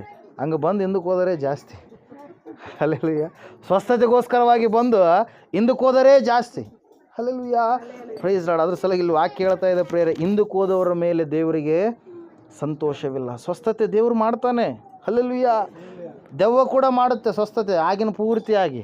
ಮತ್ತು ಆಟ ಮೊದಲಾಟ ಸ್ವಲ್ಪ ಹೊತ್ತು ಅದು ದಾರದ ಶಕ್ತಿ ಇರುತ್ತಾ, ಎಷ್ಟುವರೆಗೆ ಇರುತ್ತಾ? 1 ದಿನ 2 ದಿನ ಆಯಿತು. ಆಮೇಲೆ ಆ ದಾರದಿಂದಾಗ ಏನು ಶಕ್ತಿ ಇರಲ್ಲ. ನಿನ್ನ ಶಕ್ತಿ, ನಿನ್ನ ನಂಬಿಕೆ ಯಾವುದ್ರ ಮೇಲೆ ಹೋಗಿರುತ್ತಾ? ದಾರದ ಮೇಲೆ ಟ್ರಾನ್ಸ್ಫರ್ ಆಗಿರುತ್ತೆ ಅಷ್ಟೇ. ಆಯ್ತು, ಕಟ್ಕೊಂಡ್ರೆ ವಾಸಿ ಆಗಿಬಿಡುತ್ತೆ, ಕಟ್ಕೊಂಡ್ರೆ ವಾಸಿ ಆಗಿಬಿಡುತ್ತೆ. ಆಯ್ತು, ಕಟ್ಕೊಂತೀ, ನಿನಗೆ ವಾಸಿ ಆದಂಗೆ ಆಗುತ್ತೆ. ಎಷ್ಟೇ ದಿವಸ? 2 ದಿವಸ. ಇಲ್ಲಿ ಪ್ರಿಯರೇ, ಇದು ಚಿಕ್ಕಲ್ಪುರಿಯಲ್ಲಿ ಒಬ್ಬರಿದ್ದರು, ಅವರಿಗೆ ಕ್ಯಾನ್ಸರ್ ಅಟ್ಯಾಕ್ ಆಗಿದೆ. ಅವ್ರು 3 ತಿಂಗಳು 4 ತಿಂಗಳ ಹಿಂದಗಡೆ ಅವ್ರಿಗೆ ಹೇಳಿದ್ವಿ, ಬರ್ರಿ ಪ್ರಾರ್ಥನೆಗೆ, ದೇವರು ಎಲ್ಲ ರೀತಿಯಿಂದ ಅದ್ಭುತ ಮಾಡ್ತಾನೆ ಅಂತೇಳಿ. ಅವರು ಎಲ್ಲರೂ ಇನ್ನೂ ಚೆನ್ನಾಗಿದ್ರು, ಅವಾಗ ಸ್ಟ್ರೆಂತ್ ಎಲ್ಲ ಚೆನ್ನಾಗಿತ್ತು. ಹೋಗಿ ರಾಯಚೂರಲ್ಲಿ ಆಪ್ರೇಷನ್ ಏನು ಮಾಡಿಸ್ಕೊಂಡಿದ್ದಾರೆ, ಬೆಂಗಳೂರು ಮಟ್ಟ ಎಲ್ಲ ತಿರುಗಿ ಹಿಡಿದ್ದಾರೆ. ಫೆಬ್ರವರಿ ತಿಂಗಳಲ್ಲಿ ನಾವು ಅಲ್ಲಿಗೆ ಪ್ರಾರ್ಥನೆಗೆ ಹೋಗಿದ್ದೆ. ಪ್ರೇಯರ್ ಕರ್ಕೊಂಡೋದ ಸಮಯದಲ್ಲ ಅವರು ಹೇಳಿದ್ರು, ಬರ್ರಿ ಇವಾಗೆ ಚೆನ್ನಾಗಿದೆ, ದೇವರು ಅವಕಾಶ ಕೊಟ್ಟಿದ್ದಾನ, ದೇವ್ರು ಸ್ವಸ್ಥ ಮಾಡ್ತಾರೆ, ಆಲಯಕ್ಕೆ ಬಂದು ನೀವು ಕಾಣಿಸ್ಕೊಳ್ರಿ ಅಂತಂದರೆ ಅವರು ಬರಲೇ ಇಲ್ಲ. ಅವರು ಆ ಕಡೆ ಈ ಕಡೆ ಎಲ್ಲ ಕಡೆ ಮುಗಿಸ್ಕೊಂಡ್ರು. ಎಲ್ಲ ಕಡೆ 15,000 20,000 ಇಟ್ಟು ಗದಗದಲ್ಲಿ ಯಾರೋ ಕಟ್ತಾರಂದ್ರೆ ಅಂತ ಅಲ್ಲಿ ಹೋಗಿ ಕಟ್ಸ್ಕೊಂಬಂದ್ರು. 2 ದಿನ ಭಾಳ ಪಿಕಪ್ ಆಗಿಬಿಡ್ತೀರಿ ಗಾಡಿ ಅಂತೇಳಿ ಹೇಳಿದ್ರು. ಚೆನ್ನಾಗಿ ಆಗಿಬಿಡುತ್ತೆ, ಯಾವುದು ಏನು ಪ್ರಾಬ್ಲಮ್ ಇಲ್ಲ, ಎಲ್ಲ ರೀತಿಯಿಂದಲೂ ನಾವು ಚೆನ್ನಾಗಿದ್ದೀನಿ ಅಂತೇಳಿ ಅಂದವರು ಈಗ ಮೊನ್ನೆ ಈಗ ಒಂದು 2-3 ದಿವಸ ಆಯಿತು, ಅವ್ರು ಏನಾದರೂ ಏಸು ಇಲ್ಲದೆ ಅವರು ತೀರಿ ಹೋದರು. ರಕ್ಷಣೆ ಹೊಂದಲಾರದವರು ಸತ್ತು ಹೋದರು. ಕಾರಣ ಏನ್ರಿ? ಅವಾಗೆ ಶಕ್ತಿ ಇರುವಾಗಲೇ ಅವ್ರು ಬಂದಿದ್ದರೆ ದೇವರು ಅವ್ರನ್ನ ಖಂಡಿತವಾಗಿ ಉಳಿಸ್ತಾ ಇದ್ದ. ಅಂಥ ಪೇಷಂಟ್ಗಳು ಎಷ್ಟೋ ಜನರು ಸ್ವಸ್ಥರಾಗಿದ್ದಾರೆ ಪ್ರಿಯರೇ. ಆದರೆ ಅವ್ರು ಏನು ಮಾಡಲಿಲ್ಲ, ಶಕ್ತಿ ಇದೆ, ಇನ್ನೂ ಅಡ್ಡಾಡೋವು ಭಾಳ ಇದ್ದಾವೆ. ಅವೆಲ್ಲ ಮುಗಿದ ಮೇಲೆ ಫೈನಲ್ ಸ್ಟೇಜ್ಗೆ ಬಂದ್ರೆ ಆಯ್ತು ಅಂತೇಳಿ ಬಂದಿದ್ದರು. ಹೆಂಗೆ ಬಂದಿದ್ದಾರೆ? ಏನೂ ಇಲ್ಲದವರು. ಇನ್ನು ಬೇರೆಯವರೆಲ್ಲ ಹೊತ್ಕೊಂಡ್ಬಂದಿದ್ದಾರೆ, ಭಾಳ ಹೈಟ್ ಇದ್ದಾರೆ, ದಪ್ಪಿದ್ದಾರೆ. ಆ ವ್ಯಕ್ತಿ ಹೆಂಗಾಗಿಬಿಟ್ಟಿದ? ಈ ಥರ ಆಗಿದ್ದ ಪ್ರಿಯರೇ. ಮಾಡಿದ ಕೆಲಸ 3 ದಿನ ಭಾಳ ಪಿಕಪ್, ಆಯ್ತು ರೀ ನಮ್ಮ ಬಾಮ್ಯದ ಉಳಿದ್ಬಿಟ್ಟ ಅಂತೇಳಿ ಮಾತಾಡಿಕೊಂಡ್ರು. ಆಮೇಲೆ ಏನ್ರಿ? ಏನೂ ಆಗಲಿಲ್ಲ. ಯಾಕಂದ್ರೆ ಆತನ ನಂಬಿಕೆ ಅದರ ಮೇಲೆ ಇತ್ತು. ಆ ನಂಬಿಕೆ ಪ್ರಕಾರವಾಗಿ ಆಯಿತು ಪ್ರಿಯರೇ. ಅದ್ರ ಸಲುವಾಗಿ ಅವು ದಾರಗಳಲ್ಲಿ, ನಿಂಬೆಹಣ್ಣುಗಳಲ್ಲಿ ಅವು ಏನಿಲ್ಲ, ಹಿಂಗೇನೋ ಮಾಡಿಕೊಡ್ತಾರಂತ. ನಾನು ನೋಡಿಲ್ಲ, ಮೊನ್ನೆ ಒಬ್ರು ಹೇಳಿದ್ರು, ಅದ್ರ ಸಲ ತೋರಿಸ್ತಾ ಇದ್ದೀನಿ, ಹಿಂಗಂದು ಏನೋ ಕೊಡ್ತಾರಂತ, ಅದರೊಳಗೆ ಏನೂ ಇರೋದಿಲ್ಲ. ಹಲ್ಲೆಲೂಯಾ. ಅಂಥವುಗಳ ಬಳಿಗೆ ಹೋದರೆ ದೇವರಿಗೆ ನೀವು ಕೋಪವನ್ನು ಎಬ್ಬಿಸಿದವ್ರು ಆಗ್ತೀರಿ. ಹಲ್ಲೆಲೂಯಾ. Praise Lord. ನಿಮ್ಮ ನಂಬಿಕೆನೇ ನಿಮಗೆ ಸ್ವಸ್ಥ ಮಾಡುವಂಥದ್ದು. ಹಲ್ಲೆಲೂಯಾ. ವೈದ್ಯರು ಇಂಜೆಕ್ಷನ್ ಕೊಡಬೇಕಾದ್ರೆ ವೈದ್ಯರು ಹೇಳ್ತಾರೆ ಏನಂತೇಳಿ, ಎಲ್ಲ ಆರಾಮಾಗತ್ತೆ ಅಂದಾಗೇ ನೀನು ಅರ್ಧ ರೋಗ ಹೋಗಿರುತ್ತೆ. ಹಲ್ಲೆಲೂಯಾ. ಸೈಕಾಲಜಿ ಏನು ಹೇಳುತ್ತೀರಿ? ಯಾವ ಒಂದು ನೆಗೆಟಿವ್ ಮಾತಾಡಿದರೆ ಆ ನೆಗೆಟಿವೇ ಇರುತ್ತೆ ನಮ್ಮಲ್ಲಿ. ಯಾವುದು ಪಾಸಿಟಿವ್ ಆಗಿರ್ತಕ್ಕಂಥ, ಸಂತೋಷವಾಗಿರ್ತಕ್ಕಂಥ ಒಂದು ಸುದ್ದಿಯನ್ನು ಕೇಳಿದಾಗ ಆ ಒಂದು ಸುದ್ದಿನೇ ನಮಗೇನು ಮಾಡುವಂಥದ್ದು? ಕೆಲಸ ಮಾಡುವಂಥದ್ದು. ಅದ್ರ ಸಲುವಾಗಿ ಯೇಸು ಸ್ವಾಮಿ ಒಂದು ಮಾತನ್ನು ಹೇಳ್ತಾರೆ ಪ್ರಿಯರೇ. ಏನಂತೇಳಿ? ಆ ವ್ಯಕ್ತಿ ಬಂದು ಕೇಳ್ತಾನೆ, 8ನೇ ಅಧ್ಯಾಯದಲ್ಲಿರುತ್ತೆ ಮತ್ತಾಯನ ಬರೆದ ಸುವಾರ್ತೆಯಲ್ಲಿ. ಏನಂತೇಳಿ? ಸ್ವಾಮಿ ನನ್ನ ಆಳಿಗೆ ಗುಣವಾಗಲಿ ಅಂತೇಳಿ ನೀವು ಒಂದು ಮಾತು ಹೇಳಿದರೆ ಸಾಕು ಅಂತೇಳಿ. ಹಲ್ಲೆಲೂಯಾ. ಇಸ್ರಾಯೇಲ್ಯರಲ್ಲಿ ಇಂಥ ನಂಬಿಕೆಯನ್ನು ನಾನು ಕಾಣಲಿಲ್ಲ, ಹೋಗು ಅಂತೇಳಿ ಹೇಳಿದ ತಕ್ಷಣ ಯೇಸು ಹೇಳಿದ ಒಂದೇ ಮಾತು ಆ ವ್ಯಕ್ತಿಯನ್ನು ಏನು ಮಾಡಿತ್ತು ರೀ? ಗುಣ ಮಾಡಿತ್ತು ಪ್ರಿಯರೇ. ಹಲ್ಲೆಲೂಯಾ. Praise Lord. ನಾವು ಯಾವಾಗಲೂ ಪಾಸಿಟಿವ್ ಮೈಂಡೆಡ್ ಆಗಿರಬೇಕು. ನೆಗೆಟಿವ್ ನಮ್ಮಲ್ಲಿ ಬರಬಾರ್ದು. ಕೆಟ್ಟದ್ದು ಆಗುತ್ತಾ, ನಮ್ಗೆ ಅಪಶಕನ ಆಗುತ್ತಾ? ಅಪಶಕನ ಯಾವುದಿಲ್ಲ. ಯೇಸು ನಂಬಿದ ಎಲ್ಲ ನಿಮಗೆ ಶುಭನೇ. ಶುದ್ಧರಿಗೆ ಎಲ್ಲ ಶುದ್ಧ, ಅಶುದ್ಧರಿಗೆ ಎಲ್ಲ ಅಶುದ್ಧ. ನೀನು ಶುದ್ಧವಾಗಿದ್ದರೆ ನಿನಗೆಲ್ಲ ಶುಭನೇ ನಡೀತ್ಯ. ಈ ಗಳಿಗೆ ಆ ಗಳಿಗೆ, ಅದು ಇದು, ಆ ವಾರ ಈ ವಾರ ಎಲ್ಲ ವಾರ ಒಳ್ಳೆವೇ. ದೇವ್ರು ಯಾವುದು ಕೆಟ್ಟದಂತೇಳಿ ಹೇಳಿಲ್ಲ ಪ್ರಿಯರೇ. ಹಿಂದಕ್ಕೆ ನೀವು ಹೋಗಬಾರ್ದು. ದೇವ್ರ ವಾಕ್ಯ ಹೇಳ್ತಾ ಇದೆ ಏನಂತೇಳಿ? ಒಂದು ವೇಳೆ ನಂಬಿ ನಡೆದುಕೊಂಡು ಅರ್ಧ ದಾರಿಗೆ ಬಂದು ಹಿಂದಕ್ಕೆ ಹೋದರೆ ಅವರಲ್ಲಿ ನನಗೆ ಅವ್ರ ಮೇಲೆ ಏನಿಲ್ಲ, ಸಂತೋಷ ಇಲ್ಲ. ಹಲ್ಲೆಲೂಯಾ. ಹಲ್ಲೆಲೂಯಾ. ನಿಮ್ಮ ಮಕ್ಕಳು ದಾರಿ ತಪ್ಪಿ ನಡೆದಾಗ ನಿಮಗೆ ಹೆಂಗೆ ನೋವಾಗುತ್ತಾ? ತಂದೆಗೂ ಕೂಡ ಹಂಗೆ, ದೇವರಿಗೂ ಕೂಡ ಹಂಗೆ ನೋವಾಗುತ್ತೆ ಪ್ರಿಯರೇ. ಹಲ್ಲೆಲೂಯಾ. ಅದರ ಸಲುವಾಗಿ ದೇವ್ರ ವಾಕ್ಯ ಹೇಳ್ತಾ ಇದೆ. ಪೌಲನು ಕೊಡುವಂಥ ಸಾಕ್ಷಿ ಏನಂದರೆ, ನಾವಾದರೂ, ಎಲ್ಲರೂ ಹೇಳೋಣ ಈ ಸಮಯದಲ್ಲಿ, ನಾವಾದರೂ ಹಿಂದೆಗೆದವರಾಗಿ ನಾಶವಾಗುವವರಲ್ಲ, ನಂಬುವವರಾಗಿ ಪ್ರಾಣ ರಕ್ಷಣೆಯನ್ನು ಹೊಂದುವವರಾಗಿದ್ದೇವೆ. ಹಲ್ಲೆಲೂಯಾ. ಹಿಂದಕ್ಕೆ ಹೋಗಲ್ಲ, ನಾವು ಮುಂದೆ ಹೆಜ್ಜೆ ಇಟ್ಬಿಟ್ಟಿವಿ, ಬಂದ್ಬಿಟ್ಟಿವಿ, ದೇವ್ರ ಮಕ್ಕಳು ಆಗಿಬಿಟ್ಟಿದ್ದೀವಿ, ಮತ್ತೆ ಹಿಂದಕ್ಕೆ ಹೆಜ್ಜೆ ಇಡಲ್ಲ ಅಂತೇಳಿ ಆ ವಾಕ್ಯ ಓದಿಸಿರೋದು. ಹಲ್ಲೆಲೂಯಾ. ಹಿಂದೆಗದ್ರೆ ಏನೈತಿ? ನಾಶನ.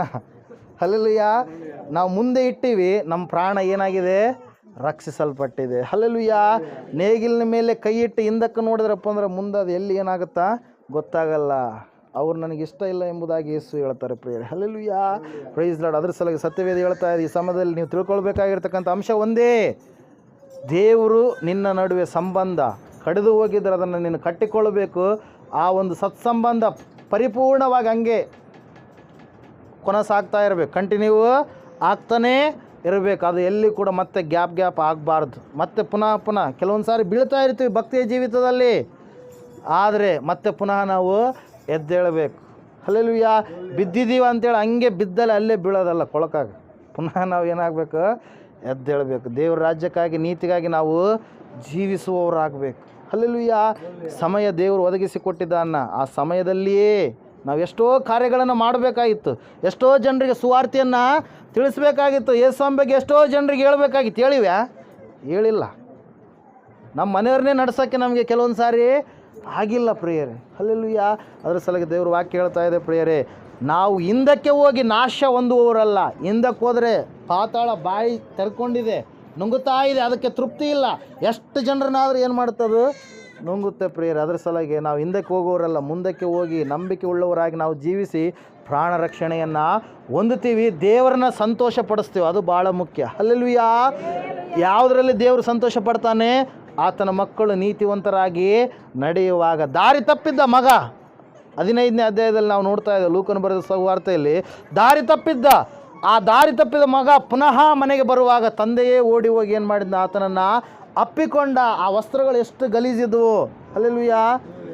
ಅವೆಲ್ಲವುಗಳನ್ನು ಮರೆತು ತಂದೆ ಅಪ್ಪಿಕೊಂಡು ಅವನಿಗೆ ಸ್ನಾನ ಮಾಡಿಸ್ರಿ, ಹೊಸ ಬಟ್ಟೆಗಳನ್ನು ಉಡಿಸ್ರಿ, ಉಂಗುರ ಉಡಿಸ್ರಿ, ಮೆಟ್ಟಲು ಏನಂತೀವಿ ಚಪ್ಪಲಿಗಳೆಲ್ಲ ತೊಡಸ್ರಿ, ಎಲ್ಲ ಶುಭ ಮಾಡಿರಿ ಅಂತೇಳಿ, ಎಲ್ಲ ಶುದ್ಧ ಮಾಡಿರಿ ಎಂಬುದಾಗಿ ಏನು ಮಾಡಿದ ತಂದೆ ಹೇಳಿದ ಪ್ರಿಯರೇ. ಹಲ್ಲೆಲೂಯಾ.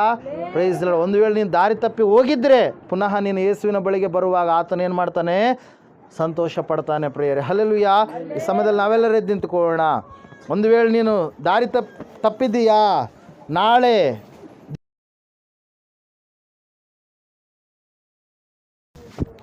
ದೇವ್ರ ವಾಕ್ಯ ಹೇಳ್ತಾ ಇದೆ, ನೀನು ರಕ್ಷಣೆ ಹೊಂದಬೇಕಾದ್ರೆ ಮಾರ್ಕನ ಬರೆದ ಸುವಾರ್ತೆ 16ನೇ ಅಧ್ಯಾಯ 16ನೇ ವಾಕ್ಯ, ಯೇಸು ಕ್ರಿಸ್ತ ಮಹಾಪ್ರಭುಗಳು ಹೇಳಿರುವಂಥ ಮಾತು ಯಾವುದಂದರೆ, ನಂಬಿ ದೀಕ್ಷಾ ಸ್ನಾನ ಮಾಡಿಸಿಕೊಳ್ಳುವವನು ರಕ್ಷಣೆ ಹೊಂದುವನು, ನಂಬದೆ ಹೋಗುವವನು ದಂಡನೆಗೆ ಗುರಿಯಾಗುವನು. ಹಲ್ಲೆಲೂಯಾ. ನಂಬಿ ರಕ್ಷಣೆ ಹೊಂದ್ತೀರಾ, ನಂಬಲಾರದೆ ದಂಡನೆಗೆ ಗುರಿ ಆಗ್ತೀರಾ. ನಂಬಿ ರಕ್ಷಣೆ ಹೊಂದಬೇಕಾದ್ರೆ ದೀಕ್ಷಾ ಸ್ನಾನ ಅವಶ್ಯಕ ಪ್ರಿಯರೇ. ನಾಳೆ ಆ ಕಾರ್ಯಕ್ರಮ ಇದೆ. ಒಂದು ವೇಳೆ ದೇವರು ನಿಮಗೆ ಯಾರಾದರೂ ಪ್ರೇರೇಪಣೆ ಮಾಡಿದರೆ, ನಾನು ಕೂಡ ದೇವ್ರ ಮಗನ ಆಗಬೇಕು, ನಾನು ಹಿಂದಕ್ಕೆ ಹೋಗಿ ನಾಶನ ಹೊಂದುವವನಾಗಬಾರ್ದು, ನಾನು ದೇವರಲ್ಲಿ ಇದ್ದುಕೊಂಡು ದೇವರು ಕೊಡುವಂಥ ಪರಲೋಕದ ಮಹಿಮೆ, ಪ್ರಭಾವ, ಐಶ್ವರ್ಯವನ್ನು ನಾನು ಅನುಭವಿಸಬೇಕು ಎನ್ನುವಂಥ ಆಕಾಂಕ್ಷೆ, ಒಂದು ಆಸೆ ನಿನಗೆ ಇರುವುದೇ ಆದರೆ, ದೇವ್ರ ವಾಕ್ಯ ಹೇಳ್ತಾ ಇದೆ ಪ್ರಿಯರೇ, ನಿಮಗೆ ಈ ಒಂದು ಅವಕಾಶ ಇದೆ. ಸೌಲನಿಗೆ ಹೇಳಿದ, ಅನನೀಯ ಯಾಕೆ ಸಾವಕಾಶ ಮಾಡುತ್ತಿ, ಯಾಕೆ ನಿಧಾನ ಮಾಡುತ್ತಿ, ದೀಕ್ಷಾ ಸ್ನಾನ ಮಾಡಿಸಿಕೊ ಎಂಬುದಾಗಿ ಹೇಳಿದಾಗ ಆತನ ದೀಕ್ಷಾ ಸ್ನಾನ ಹೊಂದಿದನು ಎಂಬುದಾಗಿ. ಇವತ್ತು ನೀನು ಕೂಡ ಸಾವಕಾಶ ಮಾಡ್ತಾ ಇದೀಯಾ? ನೀನು ಹಿಂದೇಟಾಗ್ತಾ ಇದೀಯಾ? ದೀಕ್ಷಾ ಸ್ನಾನ ಮಾಡಿಸಿಕೊಳ್ಳುವುದಕ್ಕೆ ನಿನ್ನ ದೇಹವನ್ನು ಪರಿಶುದ್ಧವಾಗಿ ಇಟ್ಟುಕೊಳ್ಳುವ ಪ್ರಕಾರ ನಿನ್ನ ಆತ್ಮವನ್ನು ಪರಿಶುದ್ಧವಾಗಿ ನೀನು ಇಟ್ಕೊಳ್ತಾ ಇಲ್ವಾ? ಒಂದು ಸಾರಿ ಆಲೋಚನೆ ಮಾಡು ಪ್ರಿಯನೇ, ಪ್ರಿಯಳೇ. ಈ ಲೋಕ ನಮಗೆ ಶಾಶ್ವತವಲ್ಲ, ಅಳಿದು ಹೋಗಲಾರದ ಆಸ್ತಿ ಯೇಸು ಕ್ರಿಸ್ತನು ಮಾತ್ರವಾಗಿದ್ದಾನೆ. ಈ ಲೋಕದಲ್ಲಿ ಮಾಡಿರೋಂಥ ಎಲ್ಲ ಕಾರ್ಯಗಳಿಗೆ ಒಂದು ದಿನ ನ್ಯಾಯ ತೀರ್ಪು ಇದೆ. ಆದರೆ ದೇವರು ಕೊಡುವಂಥ ಮಹಾ ಆಶೀರ್ವಾದ ಏನಂದರೆ, ರೋಮಾಪುರದವರಿಗೆ ಬರೆದ ಪತ್ರಿಕೆ 8ನೇ ಅಧ್ಯಾಯ 1ನೇ ವಾಕ್ಯ ಹೇಳ್ತಾ ಇದೆ, ಕ್ರಿಸ್ತನಲ್ಲಿದ್ದವರಿಗೆ ಯಾವ ಶಿಕ್ಷೆ ವಿಧಿಯೂ ಕೂಡ ಇಲ್ಲ ಎಂಬುದಾಗಿ. ಅಂಥ ಮಹಾ ಶುಭ ಸಮಾಚಾರ ಬೇರೆ ಯಾವುದೂ ಕೂಡ ಇಲ್ಲ. ಕ್ರಿಸ್ತನಲ್ಲಿ ನೀನು ಇರುವುದೇ ಆದರೆ ನಿನಗೆ ಶಿಕ್ಷಾ ವಿಧಿ ಇಲ್ಲ. ಒಂದು ಸಾರಿ ಪ್ರಾರ್ಥನೆ ಮಾಡಿಕೊಳ್ಳೋಣ. Hallelujah, hallelujah. ನಿಮ್ಮನ್ನು ನೀವು ಒಪ್ಪಿಸ್ಕೊಡ್ರಿ. ಯಾವ ವಿಷಯದಲ್ಲಿ ನೀವು ತಪ್ಪಿ ಹೋಗಿದ್ದೀರಿ? ಚಿಕ್ಕ ಮಕ್ಕಳು ಮಾತಾಡಬಾರ್ದು. ಯಾವ ವಿಷಯದಲ್ಲಿ ನೀವು ತಪ್ಪಿ ಹೋಗಿದ್ದೀರಿ? ದೇವ್ರ ಮಕ್ಕಳಾಗುವುದಕ್ಕೆ ನೀವು ಕರೆಯಲ್ಪಟ್ಟಿದ್ದೀರಿ ಪ್ರಿಯರೇ. ಈ ಸಮಯದಲ್ಲಿ ದೇವರನ್ನು ಸಂತೋಷ ಪಡಿಸುವವರಾಗಿದ್ದೀರಾ, ದುಃಖ ಪಡಿಸುವವರಾಗಿದ್ದೀರಾ? ಒಂದ್ಸಾರಿ ಆಲೋಚನೆ ಮಾಡಿರಿ. ಚಿಕ್ಕ ಮಕ್ಕಳೇ, ಚಿಕ್ಕವರಾಗಿರುವಾಗಲೇ ಭಯದಲ್ಲಿ ಭಕ್ತಿಯಲ್ಲಿ ನೀವು ಜೀವಿಸಬೇಕು ಎಂಬುದಾಗಿ ಸತ್ಯವೇದ ಹೇಳ್ತಾ ಇದೆ. ಹಾಲೆಲೂಯ, ಹಾಲೆಲೂಯ, ಹಾಲೆಲೂಯ. ಸ್ತೋತ್ರ ಕರ್ತನೆ, ಪರಿಶುದ್ಧನಾದ ದೇವರೇ, ಪರಲೋಕ ತಂದೆ, ಕೋಟ್ಯಾನುಕೋಟಿ ಸ್ತೋತ್ರಗಳು ಸ್ವಾಮಿ. ವಾಕ್ಯ ಕೇಳಿದಂಥ ಇವರು ವಾಕ್ಯದ ಪ್ರಕಾರವಾಗಿ ನಡೆದುಕೊಂಡು ನಿನ್ನ ಮಕ್ಕಳಾಗಿ ಜೀವಿಸುವಂತೆ ನೀನು ಸಹಾಯ ಮಾಡಿ ನಡೆಸಯ್ಯ. ಒಳ್ಳೆ ದೇವರು, ಒಳ್ಳೆ ಕರ್ತನೆ, ಸಹಾಯಕ್ಕೆ ನಿನಗೆ ಸ್ತೋತ್ರಗಳು. ಕಾರ್ಯ ಮಾಡೋ ದೇವರು ನಿನಗೆ ಸ್ತೋತ್ರಗಳು. ಕೃಪೆಯನ್ನು ತೋರಿಸುವ ದೇವರೇ ನಿನಗೆ ಸ್ತೋತ್ರಗಳು ಸ್ವಾಮಿ. ಕರ್ತನೆ, ಕೇಳಿದಂಥ ವಾಕ್ಯ, ಬಿತ್ತಿದಂಥ ಬೀಜ 100ರಷ್ಟು ಫಲ ಕೊಡಲಿ ಎಂಬುದಾಗಿ ಪ್ರಾರ್ಥಿಸ್ತಾ ಇದ್ದೇವೆ. ಇವರಿಗಿರುವಂಥ ಎಲ್ಲ ಅನಾರೋಗ್ಯ ಆತ್ಮಗಳಲ್ಲಿ ತೊಲಗಿಸಲ್ಪಡಲಿ. ಸಂಪೂರ್ಣವಾದ ಬಿಡುಗಡೆ, ಸ್ವಸ್ಥ, ಸಮಾಧಾನ, ಆರೋಗ್ಯ ಉಂಟಾಗಲಿ ಎಂಬುದಾಗಿ ಕರ್ತನೆ ಸ್ವಾಮಿ, ಪ್ರತಿಯೊಬ್ಬರನ್ನ ಮುಟ್ಟು ತಾಕು. ಎಲ್ಲ ಕಾರ್ಯಗಳ ವಿಷಯದಲ್ಲಿ ನೀನು ಜಯವನ್ನು ಹೊಂದುತ್ತಾ ಬರಬೇಕೆಂಬುದಾಗಿ.